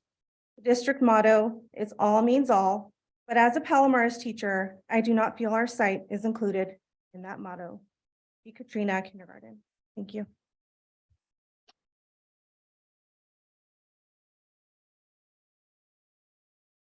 I had Gigi on my list, but that was for her. So I was going to call her name next. Thank you for reading that out for her. I do not have any other public comments. Thank you all for sharing. And I will move on to our next item, which is the consent agenda. I make a motion to approve the consent agenda. I'll second it. It's been moved and seconded. Is there any further discussion? I just want to say really quickly, thank you to our board policy subcommittee for all of your efforts. I was about to give us props, so thank you. I was on the committee for 4 years. You did a lot of work. Superintendent Quinton, someday. Board member Hanson, Yes. trustee Raymond, Yes. trustee Howard, Yes. trustee Adams, Yes. vice president Kuziak. Yes, President Whitaker. And I will vote yes, so the motion passes 6-0. We will now move on to item 12, reports, discussions, and action items. And we get a great technology department update. I'm looking forward to it. Superintendent Amati. We are looking for the presenter. He was just here. He Well, probably if went. that's okay, I will move We us can on to just the next move. Yeah. item, which is adopt resolution 66-22-23, the education. Oh, he's coming. I see him Oh, running. Oh, okay, then never mind. I will backtrack and we will go back to item 12A. Just in time. Yes. Welcome. Hey, everyone. Hi. Evening. We're ready. Hey, my name is Greg Coe. I'm the Director of Technology. And I believe my last presentation was just as we were transitioning out of COVID. And a lot's happened actually during COVID, but a lot's happened also after COVID as well. And because technology changes so rapidly, it's a great time for us to do an update of where we are in Castro Valley Unified in technology, and then also where we're headed down the road. Okay, so looking at the slides, as you can see, our devices, we have over 10,000 Chromebooks in place for our students. And we are still continuing our one-to-one program for devices to students. And I think that's been very beneficial for our students in providing access to the internet for not only for schoolwork, but also just in general access or information and other things that you can do on the internet. We are also shifting our staff fleet to be more mobile friendly. We saw that during COVID, we had a lot of desktops in place. And so, and trying to scramble to get mobile devices, really our world is just more mobile now. So we are in the process of kind of switching our desktops over to mobile devices to really get our staff members up and about, moving around. Meetings are happening in different places. And so they have laptops and that will continue to be able to help support them in the work that they do. Also, supply chain issues still do exist as we're trying to acquire new hardware and different types of technology for our district. One of the things that we're really excited about is the new help desk software system that we put in place this year. Some of the benefits of that is it brings 3 of our main departments in business, MOT, warehouse, and technology, under one software umbrella that really helps supports our staff to be able to go to one place to build tickets for help. And then they can be able to then access support from those 3 different departments. It's really been helpful for us, you know, in those 3 departments. It improves our efficiency. It improves the ability for us to move tickets across departments and then even within the team itself of each department. We are hoping eventually that we'll be able to offer this to students next year, which will be really exciting. We've also been spending a lot of time in our cybersecurity enhancements. And as you know, cybersecurity is one of the big things across the world, but even more so for our district.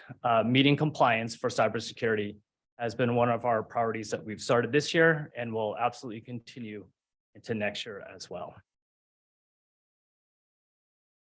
So what makes up a cybersecurity profile? There are several components to it. So briefly, just reviewing those that we see up there. Assessments, we are able to measure and see where we are currently with our setup and system. That way we can identify areas that we need to improve. Policies are establishing policies for use, as well as policies for recovery. Network security and endpoint security is all about putting the right software into place to protect our users, as well as protecting our network from outside folks trying to get in. And this comes in the form of malware, ransomware, viruses, etc.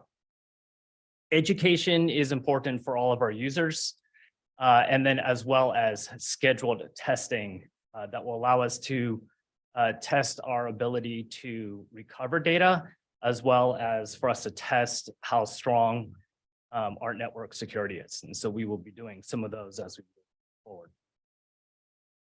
So our cybersecurity goals moving forward is to update our network equipment, which we've already started. This has been a fairly lengthy process. Just to give you an idea, we ordered equipment in November and it still has not arrived yet. Some of that network equipment is essential for us to then update our software that we're going to put on there, as well as the different kinds of appliances that we connect to it. Network equipment is the essential foundation of how our internet operates in our district. When I talk about network equipment, I'm talking about the access points, the switches on every school site, and some of the other hardware that we have in our server room. Some of the other things that we're working on is implementing our endpoint and network protection. Just this year, we were able to put kind of our antivirus or anti-ransomware, if you will, on all of our endpoints. We call endpoints our laptop devices or desktops. Anything that our staff uses to connect to the internet is what we consider an endpoint. We've also been working on updating our firewall settings that protects us from the outside. I think I was out of the country in the Eastern Bloc country for spring break, and our firewall prevented me from getting into our system, just even through our VPN. I think Superintendent Amati, we had to make an exception for, as well. Multi-factor authentication, which many of you have heard of, we're in the process of putting that in place. We have that in fragments. Our tech team is currently using multi-factor authentication, as well as some of our outside vendors to be able to get access into our system. Educating employees, just last week, we use anti-phishing software. Anti-phishing software, it was really interesting. It sends out software to all of our staff, and they're actually just fake phishing emails. We're able to see who clicks on what, and then be able to provide education to those particular folks that do that. It turned out to be a very positive way, I think, to be able to educate, to continue to educate and really be able to identify users to give them specific education. This software, once folks click on it, they will get a pop-up that tells them about the error that they did, and then also some information that they can read depending on the type of phishing email that they sent. There might have been some people in here that might have clicked on that. I won't say any names. Scheduled testing for our network will start next year. We're excited about that. It really gives us kind of like the last piece of testing to see how strong our network is going to be. So we're hoping to get that started next year. Okay. We're continuing to really support our staff and students. While we've talked really about cybersecurity, our goal ultimately is to support all of our staff and students in the way that they use technology every day, but also to protect them every day that they use it. Cybersecurity has become really big, as you've read in the news. And so our goal is to provide a safe internet usage for all of our users, as well as support them with teaching and learning in the classrooms. Any questions?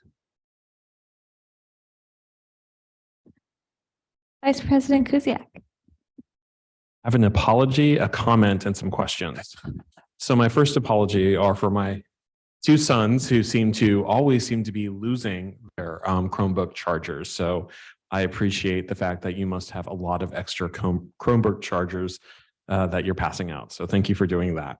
My comment is with regards to cybersecurity and those issues. I work at the University of California, and we worry about things like export control and cybersecurity all the time. Like, what do you do if a researcher goes and researches in North Korea, right? So I appreciate sort of the risks that we're facing right now, and the threats are real. So thank you for all that you're doing there.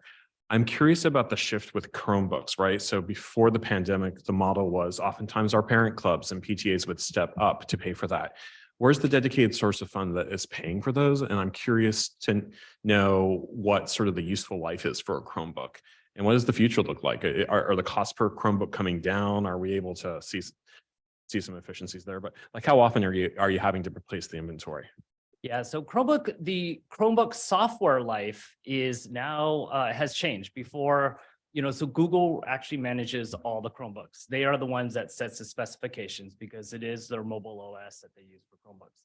It used to be at 5 years. Now, some of our latest model Chromebooks will last up to 7 years. Well, they'll still be continued to be auto updated actually via software.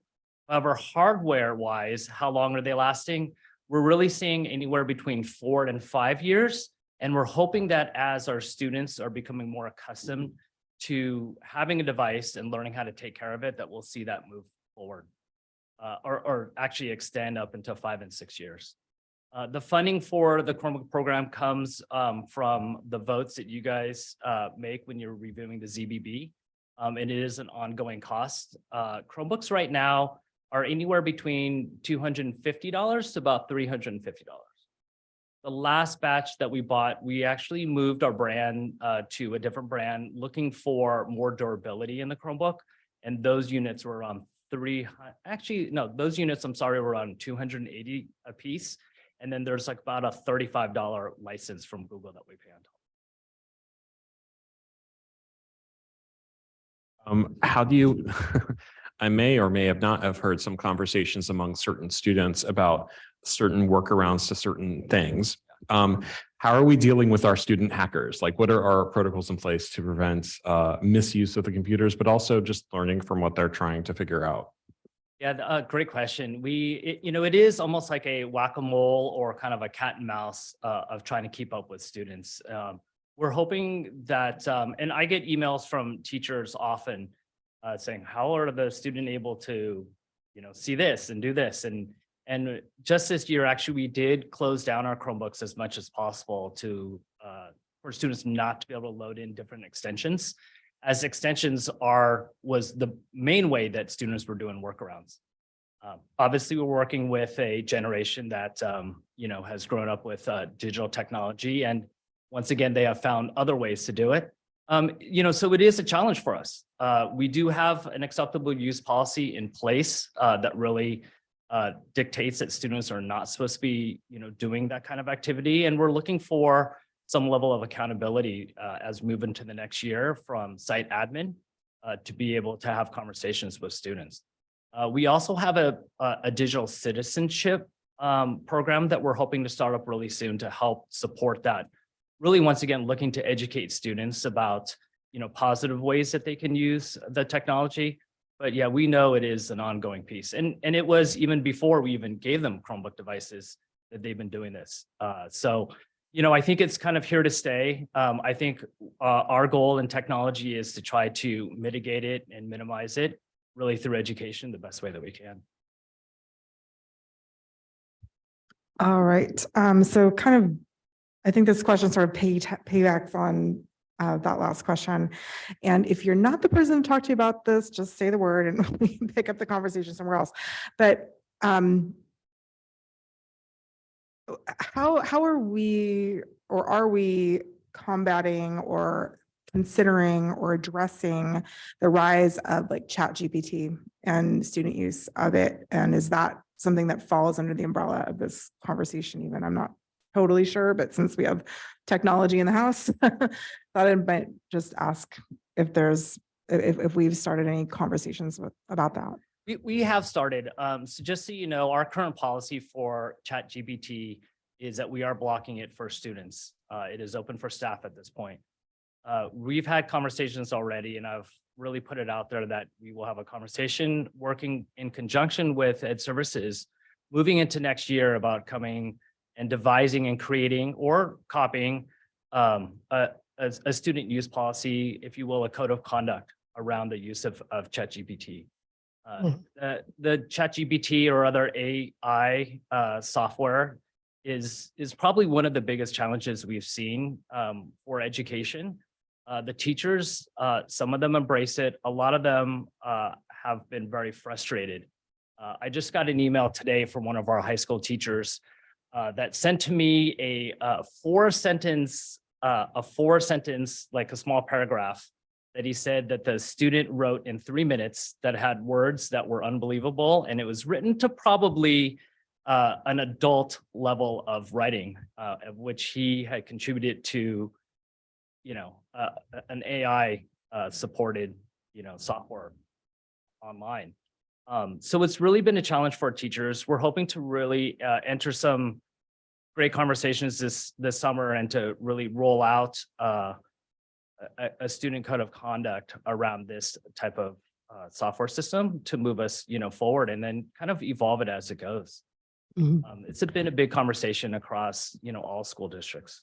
Yeah, I just to add, it's kind of like the calculator, right? Came about. Everybody was like, oh my gosh, it didn't happen.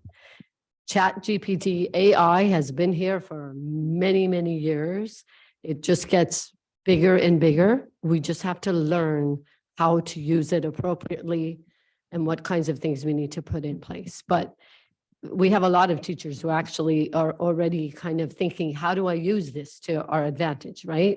Absolutely. How do we do it? And then look at it and say, okay, if that's a great paragraph, how do we do that? So I think trying to block and just say it's not happening is obviously it's happening. We just need to kind of figure out how to deal with it. I also am very encouraged. Our teacher on assignment for technology has put together some awesome lists of things for our teachers and all of us. So it's there. Like, let's just learn how to actually take advantage of it in the way that, continues to help kids grow. So anyway, but we shared that with another district who asked, oh, we don't have anything. I said, oh, Peter has come up with some great stuff and you're all over it already, but it's a challenge, but we'll figure it out. Kids will figure it out for us. Yes, they'll help us figure it out. Mm-hmm. Very quick, President Whitaker. It seems like this bleeds into kind of academic integrity, generally speaking. I grew up in the South, but we had these things called honor codes. It was a very big deal. I just wonder if it sort of bleeds into sort of other policy areas that we maybe need to consider as a district. But I assume probably in 2 or 3 years, our conversations about ChatGPT will sound rather silly, right? I'm curious though about post-pandemic behavior in the classroom around technology. And if you think about those things, right? The appropriate place of a Chromebook in teaching, if there's better pedagogy out there that talks about the appropriate use of a computing tool, should we put it away and just open up a book? How should we integrate mobile phones? Should we integrate mobile phones as a learning device, right? Should we be issuing mobile phones to all of our students? All those things, like maybe a Chromebook won't be the right tool in 4 or 5 years. So I'm just wondering if there's a broader conversation there, reflections from teachers and staff about how technology is particularly post-pandemic has shifted in any way. Yeah, I mean, I think we've seen the technology use here in Castro Valley, range, depending on the teacher and depending on the students. I work really closely with Peter Vallejo, who is our teacher on special assignment, and he works, with the teachers very closely. I attend the Castro Valley High Technology Committee just to really try to stay abreast of our student use as well as our teacher use. And it is an evolving process. Some teachers and classrooms have embraced technology and have continued to move forward, and others have said, let's take a little bit of a pause coming out of COVID and work on some interpersonal skills and a little more on the direct teaching. And so there's a bit of a balance that we're doing in the classrooms, and I think that's really the right way to be able to address that.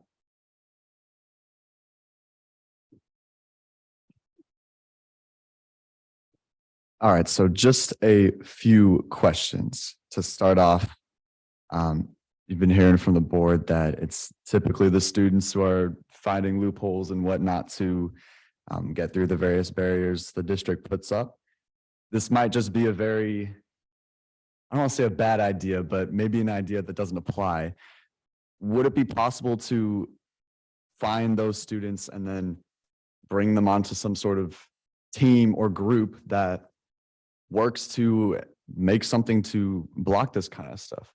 Like maybe turn it into a hackathon, maybe turn it into an opportunity for them to further explore their passions, and instead of using it to harm the district, to help it instead. I don't know, that might just be just an idea. And then another question, regarding the Chromebooks. You mentioned that there's a 4 to 5 year lifespan. Is it that they just become outdated too quickly, like the software, they can't keep up with the software? Is it like the damage? Why is the lifespan so short? So the software, once again, our newer Chromebooks, our software is allowable for 6, 7, or 8 years now on our newest models. When I would mention that the lifespan is really looking more to 4 to 5, and then hopefully that'll increase as we go. It's really about the way the students are working with them in training. Yeah, that's what I assume that. So in the first year that we rolled 1-to-1, we saw a very high breakage rate. And I think some of the examples that were shared with me were like, the student that in elementary, probably like a 2nd or 3rd grader, maybe in 4th or 5th graders that love to just, come on campus and they throw their backpack over, to their room door. And then, there's a Chromebook in there. And so, it's about, changing those behaviors and teaching students about, hey, you have a Chromebook now in there. So let's, take care of that. So that's really where that lifespan is shortened, is really due to wear and tear, and also some, trying to work with our students to learn how to take care of their technology. And then one more part to that comments. Thinking about it in terms of high school students who would probably need to use their Chromebook more than in like a 1st grader or 2nd grader, would it be possible to reuse those old Chromebooks from the high school at the elementary level? Like, is that something that's already happening, or? Yeah, we rotate our devices all the way across vertically through the grades as we need them, just to make sure that we're maximizing all of our devices and they're used to their fullest capacity. Yeah. Cool. Thank you. Thank you for sharing your suggestion for the hackathon. Very interesting and very fascinating. Yeah. Okay. Yeah. Oh, he can identify. I'll take some recommendations. But that's a great idea. But I wanted to just, if you can say just really quickly about E-rate and what we get, I think that's important.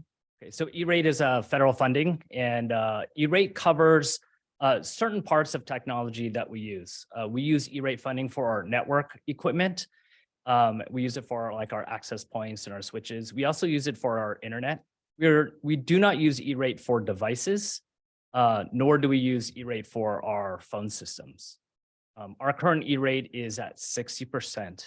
It just went up from 50%. So we have a 60% subsidy for our E-rate, and we maximize. So what happens is E-rate is allocated in 5-year blocks, and we make it our goal to try to maximize that we use all of the funds at the end of our 5-year window. Yeah. And then I mean, one reason we have to have a very consistent and safe, and all of that needs to be throughout the district, is because of assessment. So when kids assess, we need to make sure that computers work and all of that. I just wanted to say a couple of words about Mr. Ko here. He honestly, like from when the first day he started until now, we have made such growth in the use of technology. Just the way things look are very different than what we had, not just because things have changed outside, but what we do with it and how he is and Peter are supporting our teachers is critical. I love even now in first and kindergarten and second grade, kids are just savvy. The teachers are amazing. They're teaching them how to use technology to the best of their ability. But you've done a lot of work to get us there with infrastructure, software, hardware, and everything else. And he's always a part of those discussions. So I just want to thank you for that. And he never says no. Like when we ask, can you figure that out? Give me some time. So, and I really do like your idea. Thank you so much for everything you've done. When COVID happened, we were lined up over here, thousands of computers that we gave out just like that. He worked really, really hard. Thank you. Thank you, Director Coe. And I hope you have a good summer too. Summer project. Yes.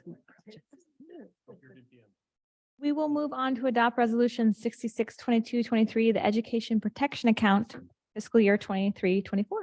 Yes, thank you. Yes, this is the resolution. This is an annual requirement for us to take this to the board.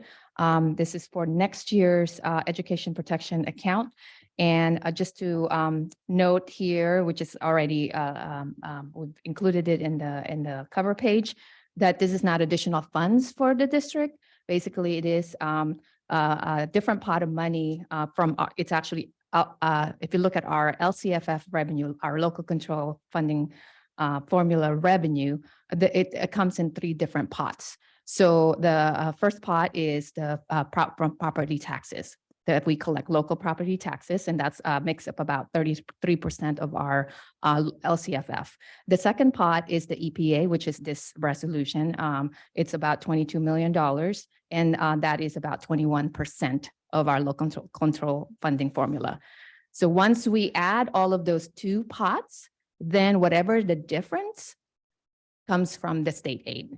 And so that is about 46%. So I just wanted to share with you that it is a lot of money. It's just noting that it's not additional money. It's actually our local control funding formula that comes in 3 different pots, and one of them is EPA.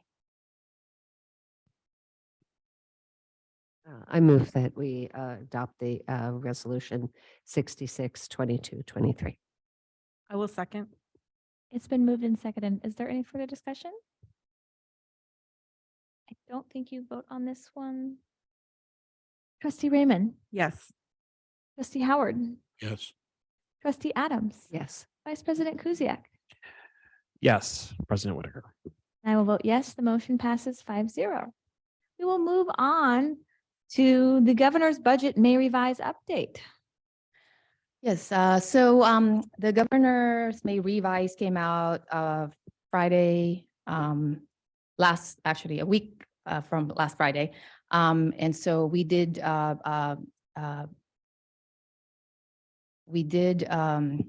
watch or at least participate in the workshop or webinar last Friday. And so this is now included in the packet, the presentation. So I'm just going to go over a few things here that's really important for us as we develop our budget. I know we went already through the ZBB, but really this is kind of like this is the additional information that we need to be able to finalize the 23-24 budget.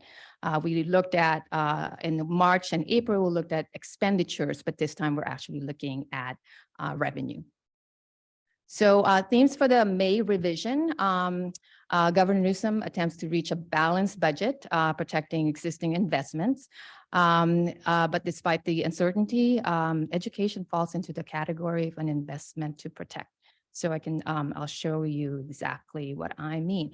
So budget, state budget and economy, state revenues, as we've seen or heard, every single month for the past, I want to say 4 or 5 months, actual cash received at the state level is actually below what they projected. So we've every month, we track that, and we started to notice a pattern of money that's not coming in, or it's actually coming in below projections. So in January, the deficit at that time was $22.5 billion, and now in May, it's up to $31.5 billion.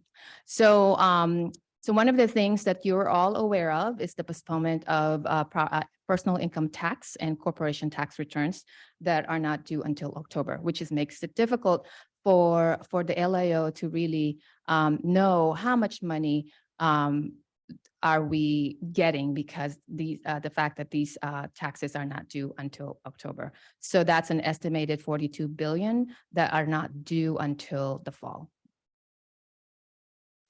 So overview of the K-12 major K-12 spending proposals from January to May. As you can see the difference there between the governor's budget in January and May revision.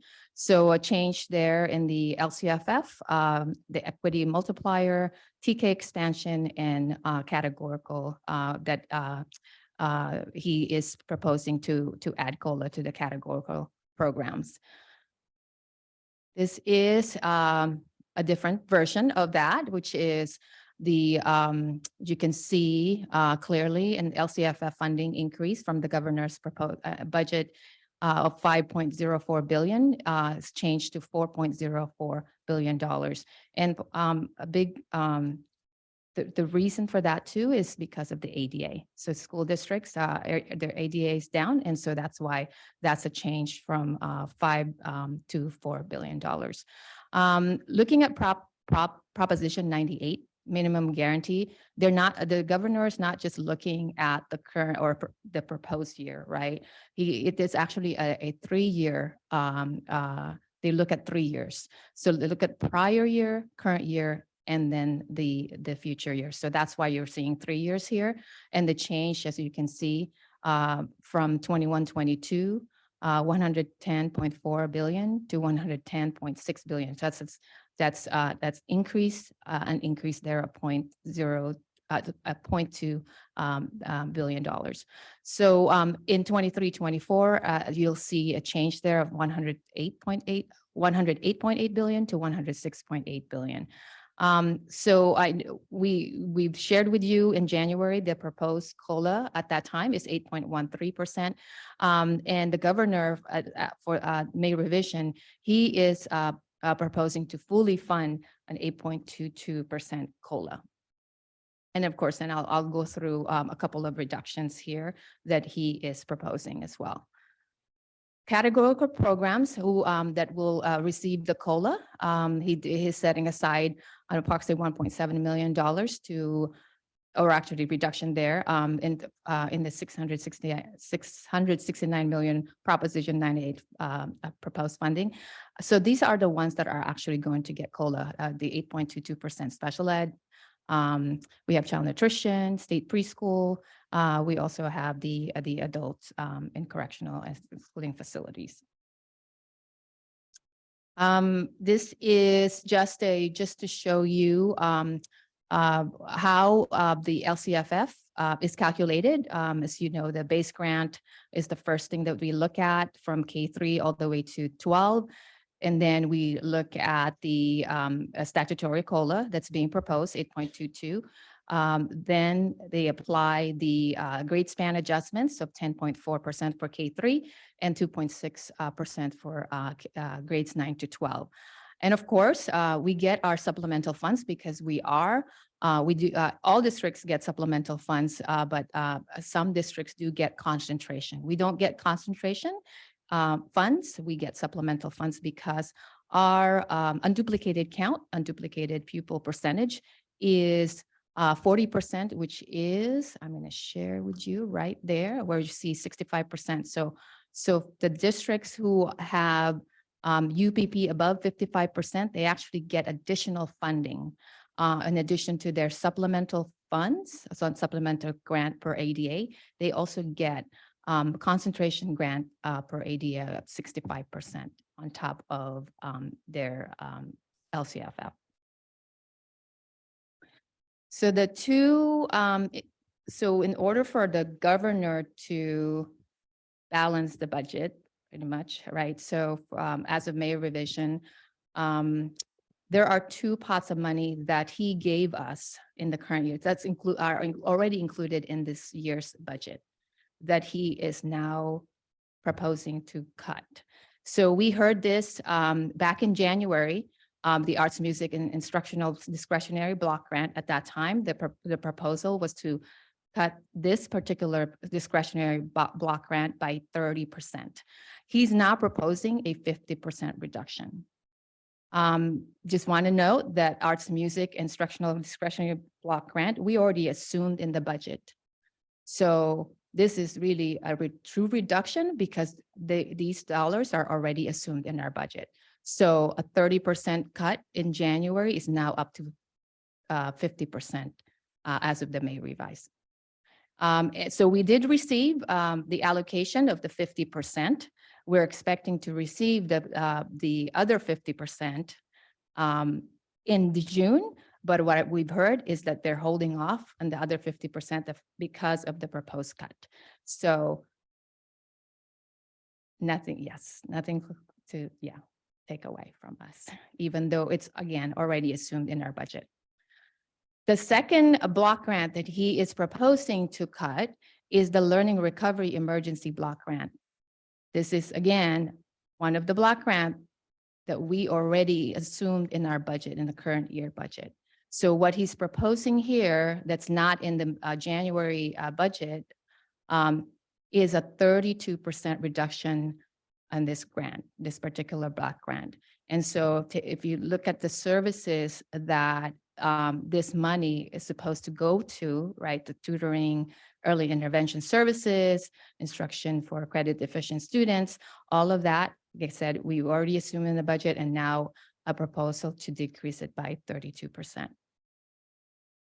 So after hearing all of that, I just wanted to just kind of give you a recap of LCFF. So what are we looking at from this year's 22-23 budget to 23-24 as far as revenue from 22-23 to 23-24. The 8.22% increase is almost $7.5 million. That's only a change of $86,000 for Castro Valley for us. $86,000 from 8.13 that we has already assumed as of second interim in our 23-24 budget. It's an additional $86,000, not that it's changed from 8.13 to 8.22%. So I do also want to highlight that that $7.4 million, some of that money goes to supplemental funds because of the unduplicated. So the money that it also, there's that 8.22% is for supplement. Part of it is for supplemental funds because that is how it's calculated. So our total revenue, how we get that is also from the unduplicated count, which is the one, the slide that I shared earlier is that we get an additional 20% for supplemental funds. So as the revenue increased, the supplemental funds also increase. And so that's a set aside that we need to, that we are required to transfer to supplemental funds. Then, of course, the two block grants that I shared, Arts, Music, Discretionary, this is a proposed reduction of $2.8 million. And then the Learning Recovery, which is the 32% reduction, is $1.8 million. So adding all of that, and so, well, we start from the LCFF, how much more money we're getting because of the 8.22%. We transfer almost $1.2 million to supplemental funds and then subtract the two proposed cuts, right? We're left with $1.6 million. So just to give you an idea of what that means, $1.6 million compared to the 8.22 is really 1.7% that we're extra that we're getting. It's not 8.22, it's 1.7%. Included in the, that you've also heard in January is he is maintaining the equity multiplier. So the districts that I've shared with you that have 55% and above UPP, For some of those districts, they're also getting additional money. And it's the equity multiplier. So if they have schools that, in this case, the distribution is high school serving at least 85% of students who are eligible for federal free meal program, not free and reduced, it's free meals, they get additional money. As well as elementary and middle schools that are serving at least 90% of students who are eligible for free meals. Their estimated per pupil that they get is $740. And we don't qualify for that. But I just wanted to share that in addition to their concentration funds, they are now getting the equity multiplier as well. Just a recap of the CalSTRS and CalPERS. I know that this is always, something that we always want to track. CalPERS for our California teachers, state teachers retirement system. Currently it's 19.1 and the projection for the next 5 years, it's the same until it changes, right? So right now it's 19.1. For CalPERS, it is going up. So from 25.37 to 26.68% next year, and then 27.7 the following year to 28.3 after a couple of years. So that is for our California Public Employees Retirement System. And then any questions?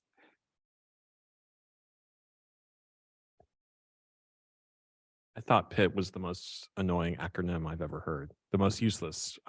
Was it personal income tax? Yes. Yeah, I just thought that was silly. Yeah, personal income tax. So if anything, I feel like we're all holding our breath. Yes. I'm right. That's the headline here for me. Yeah. I was going to say, there has been a lot of, when the governor in January said, we're going to cut this, and so we all pushed, like, don't cut things you've already given us. But it is important to recognize that it's better to get the COLA. He has to make it up somehow until we get everybody to file their taxes and all of that. So yeah, you're right. We just have to wait and see what really happens in the fall. What happens in January, first of all, in June, when they pass. From now until then, there's a lot of conversation, like what do you cut, what do you not cut? All of that matters. But basically, they give you 8.22, but they're making these big cuts because they have to. But we get more information then in June, but we have to wait and see what happens in October. Thank you so much for the report. We'll move on to the approval of the personnel report. I move approval of the personnel report. I second it. Been moved and seconded. Is there any further discussion? Trustee Raymond. Yes. Trustee Howard. Yes. Trustee Adams. Yes. Vice President Kuziak. Yes, President Whitaker. And I vote yes, the motion passes 5-0. We will move on to item 12E, review administrative regulations 6115, ceremonies and observations. Yeah, I was going to say this. So board policies are approved by the board. Administrative regulations are just for information. And this one, when we had our meeting, there was a request to have a discussion about this policy, this AR. So it's on there. So I'm pulling this up, like my notes on this, and I felt really strongly about this. And I really appreciated the robust conversation we had with the superintendent and Trustee Adams about this. And let me just pull up my comments here. Basically, it's the policy that says when will we lower our flag and what observances. And I would like to include, I'm sorry, I'm trying to pull it up. Do we have this written down? I can pull it up on I'm just pulling it up from my phone, but basically I wanted to include something that said if we will not lower the flag if you've been convicted of, what does I say? If you've been impeached by the House of Representatives for citing an insurrection. I forget what the specific articles of impeachment said, but I feel really strongly, and I am thoughtful of the idea of we need to do everything and center our kids in this. I absolutely get that. Is this something like this a distraction? I don't know, but I do think moral leadership matters, and I feel really uncomfortable sometime in the future, having a policy in place that would allow us to lower the flag for someone who actively sought a coup in our country. So that's where I'm coming from on this. But I also understand I'm not too sure about what the legal consequences would be were we to adopt a policy that would include that language. Are we going to be sent to jail for not lowering a flag at some point in the future? I don't know. But I just from a moral compass, and for me, it's clear in my mind, right? I also appreciate there's probably folks outside of this boardroom and maybe listening who don't agree with that. But that was my suggestion. So we don't actually make a decision about lowering the flag. It comes from whether it be the federal government or the state. If we were a city, sometimes the mayor, something happens, tells us to lower the flag. So it's not a decision that we make on our own. So that's why this policy says this. I guess my question would be, when we make, we have to really think about what we have, how this relates to our students. And is this a distraction to do this, or do we just follow the rule and do what we need to do? Because frankly, if someone has been impeached, that would include Bill Clinton. Oh, my language includes very specific language about the type of impeachment. It did not include the other, but I appreciate that point. Like, I do think moral leadership matters. And yeah, I would love to hear other words about this. So, I mean, I don't disagree with the sort of message that, when we send a message by lowering a flag, we are showing respect for the person whose life it's commemorating, and I think I think it's important, sometimes to reflect on what those people may have done with their lives, when lowering those flags. And it's a matter of free speech. It's a matter as a First Amendment issue, in my opinion. Whether we choose to follow through with the commandment from wherever it comes from to lower a flag on a particular day or time. I don't know how that fits into the language of this regulation. However, I do think that as a governing board, I think we should be mindful of the fact that we represent our constituents who may have feelings one way or the other, about certain people. But we also, to Vice President Kuziak's point, we're also telling our kids whether or not, I mean, if we're taking this specific example of somebody who has incited a riot in our capital, in part, when we lower that flag, we're condoning the life of this person and their legacy. So those are my comments. I have a question. This may be a dumb question, but has someone died recently that I'm not aware of that we've lowered a flag for? Because I mean, if there's a long list of things that I would not like to lower a flag for, but I don't know if this is the right space for that, if there's no data point to say that we're going to do that. I'm not understanding. Like, I wouldn't like a sex offender that molested kids to have a lowered flag. There's somebody who, murdered somebody, or, and the list goes on and on. I mean, I think we can all agree, like, if somebody does something really bad, and what's the likelihood of that taking place? I just feel like it's a lot to do about something that may never happen. So we're all going to die at some point. It really flip there. We were reviewing the board policies, right? And that's where it came up, and it really made me reflect. It was like, okay, I'm spending this time reading through all these policies. Do we have to adopt these policies in whole and part? Maybe the more elegant solution is it's at the discretion of a future board or superintendent to make the call.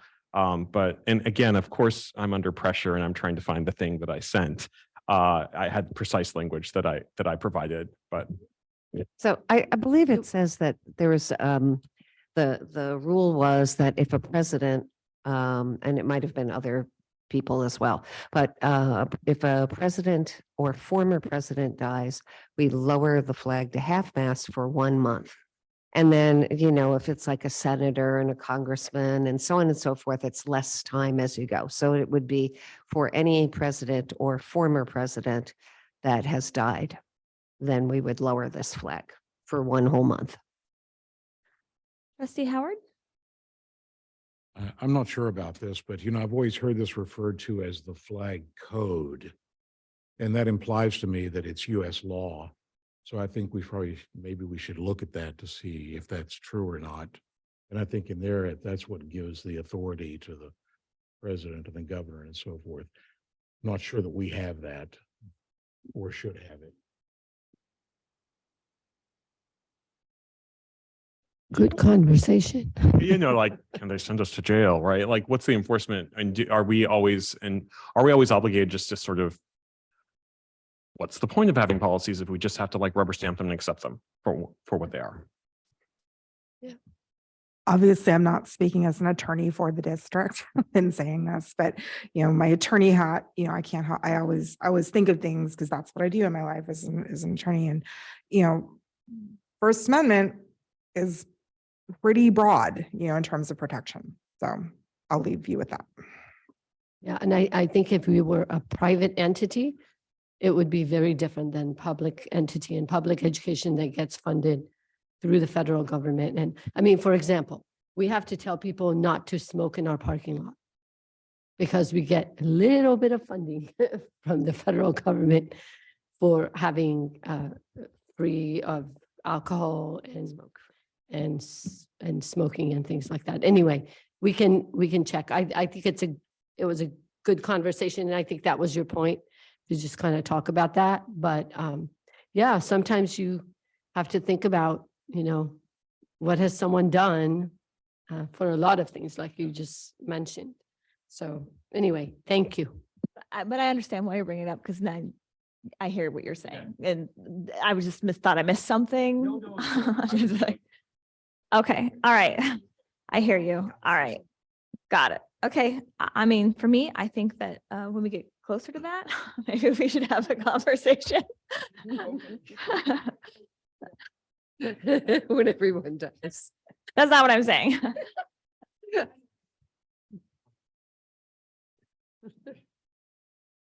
I appreciate that. And thank you. I'm going to move us on. Is that okay? All right. Board member comments and reports.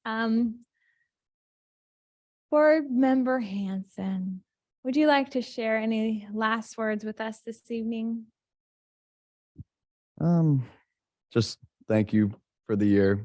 Thank you for what you've all taught me, whether you intended to or not, whether that be about school and how everything works. But thank you for that. I've definitely taken something out of it, and I don't plan to be a stranger. I'm not going anywhere, at least for the next year. So I'll be right over at the high school. If you need to talk to the soon to be ASB president, I'll be right over there, so behind the podium, and would be happy to offer my insight. And again, Indiana, she will be great. I can guarantee you that she will be, if not better, at least at what I would attribute a level of what I've been able to offer to. So I'm sure she's going to be great. And thank you for the year.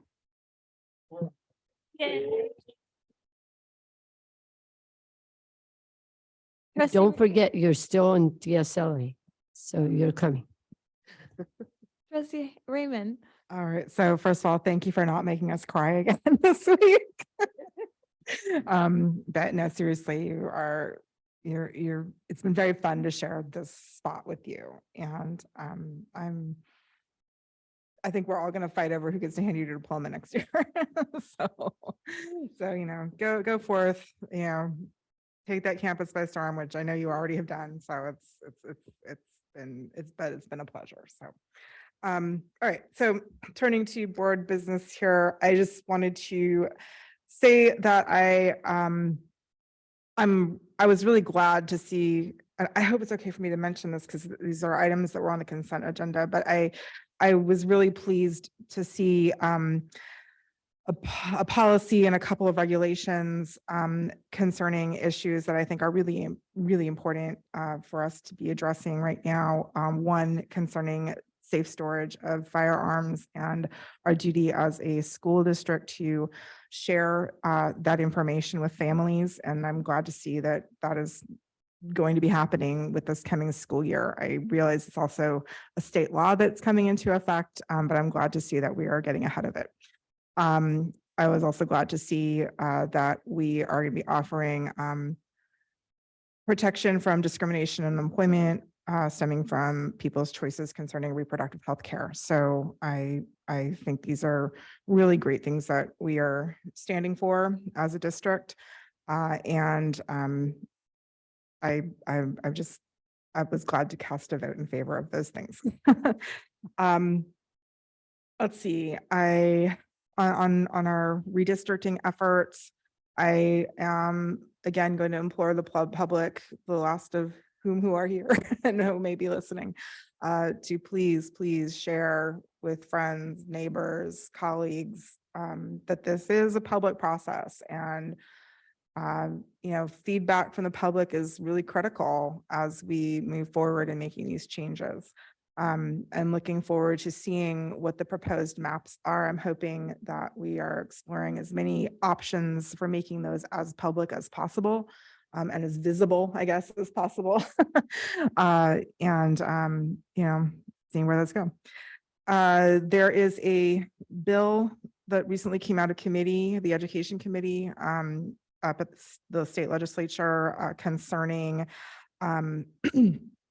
the funding basis, which has always been average daily attendance, and it would add in a component of average daily enrollment. So if you guys aren't familiar with that, I'm happy to look the number up and blast it out, but that might be a nice opportunity for some advocacy from us, because that could change some calculus down the line, in terms of some of these funding problems that we're looking at.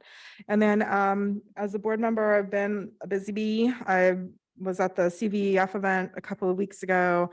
I attended the Creekside Poetry Cafe, which was fantastic. It was really great. Canyon Pop's concert was just really wonderful. The CVHS choral concert on Friday moved me to tears. I mean, oh, wow. It was something else. It was absolutely wonderful. So I know much more is on my calendar for this week, but I can't remember it off the top of my head. And also just want to welcome you, Indiana. So thank you for being here tonight. And I'm looking forward to sharing some space with you as the months proceed. That's all. Thanks. Trustee Raymond, Trustee Howard. Yes, so just a couple of things. This morning, I was on a phone call with the auditor. It's the standard auditor questions about fraud and so forth. And I didn't mention too many names in there, but at any rate, I also had lunch with Claudia Lopez, I think a week ago. She's our new full-time CSBA representative, and she's really good. I was very impressed by her. And of course, we'll see her in October or something like that. Their first road show is here. Yeah, October 2nd. And I think she's actually coming to our mariachi performance tomorrow. So a couple of other things that are not directly school related. I was at the, as some of us were, at the Rotary's barbecue event last week, and also the parade. There were a lot of booths by nonprofits at the barbecue event. For example, Eden Area ROP, Science Olympiad, and the Ed Foundation all had booths. And I think the Art Foundation also, and maybe one or two others. It's a good opportunity for them to be able to raise some money and raise some awareness. So that was really good. I was at the Public Health Commission meeting and also in a meeting with the some of the public health department people that I want to talk to you about later on. And finally, I was at with the chamber board meeting, and in addition to thinking about what the school districts might look like, I hope everybody will be looking at the proposed downtown specific plan that's being redone. This is a huge event for Castro Valley to try to get that right this time. So be sure to look at that, and it's a good thing. Thanks very much. Oh, and one final thing. Thanks to Quentin. Welcome to Indiana. Thank you, Trustee Howard. Trustee Adams. Okay, so I attended a number of things because it's the end of the school year. There's a lot going on. There was the retirements reception at the Adobe Center. It was really wonderful. There were some people there I had worked with as teachers who were retired, and it was really great to see them. Everybody was really so happy. That's always a wonderful celebration, and usually there's some good jokes in there as well. I went to the CAC, or Community Advisory Council, I think it is, the C, or committee, I'm not sure. And that was a good meeting. I went also to I believe I went to the PAC first. This is actually in reverse. And at the Parent Advisory Committee, there was a request from one of the members in there, and maybe kind of second, let's say, by another, about having rotating board members go to the PAC meetings. And then the CAC is more like for all 4 of our districts of Hayward, Castro Valley, San Leandro, San Lorenzo. I went to the CVEF meeting, just the regular meeting after, having gone to the dinner, and they were talking about, they did not have hard numbers yet about how much money they raised for our wellness centers and health centers, but it's going to be a good chunk. It'll be nice. It'll be really good to get. And I did go also to the barbecue axe and brew, volunteered to work there. Saw, a number of booths all around, from different community members, and went to the parade. Also went to the meeting where the Castro Valley MAC members and the planning department are taking a look at our CBD, or Central Business District, which is also where I live. I live in that district too. So as a person who lives there, it always helps to have a little more say in it when you actually live in the area that they're talking about. And I particularly want to take a look at, safety for our kids walking to school or biking to school, and making sure that that's part of the conversation and not all about parking. Yeah. Thank you, Trustee Adams. Vice President Kuziak. Let me echo the comments here by Trustee Howard and Trustee Adams. It's exciting to see that the Castro Valley downtown specific plan is being discussed. As I like to note, the last time it was updated, I was a senior in high school in Norfolk, Virginia. I did not have an email address. I think that says a lot about how much this county cares about shaping the vision of our community. And I think that's a big call to action for folks in our community. And I'm looking at you, Quentin. I may be one of you, and you, Indiana. I'm serious. Y'all, this town we need y'all to shape its future. And it's really disappointing that it takes 30 years. And think about, our kids walking to school, and when the biggest headline is we need more parking, that's ridiculous. We need a livable community that is aligned with environmental justice, that's safe, and a place that y'all can live as adults. So I appreciate y'all bringing that up. Please be involved with that. Please be involved with our process here. I went to 2 events. I went to Palomar's school. We had donuts and talked for about 2 hours. It was a very, very talkative crowd. So it was great to sit with them and talk about Castro Valley donuts and where to get the best donut in Castro Valley. Also went to our retirement party, and it was just so moving. And it's always wonderful to go to a Castro Valley school-related event where someone has a Rachel Maddow story. So we got a new one about an April Fool's Day joke that she played on a second-year teacher, Miss Pell? Miss Lapel, yeah. So that was quite lovely to hear that. So I won't be, and I'll just let you, I've let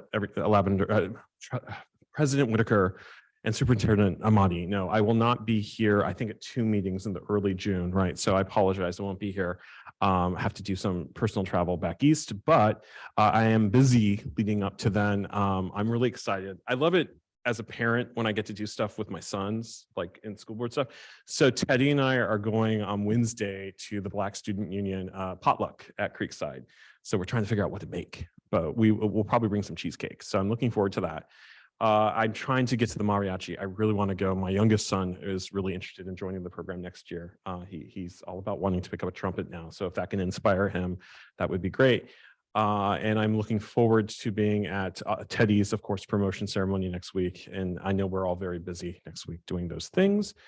I think that's all I've got to say. Thank you very much.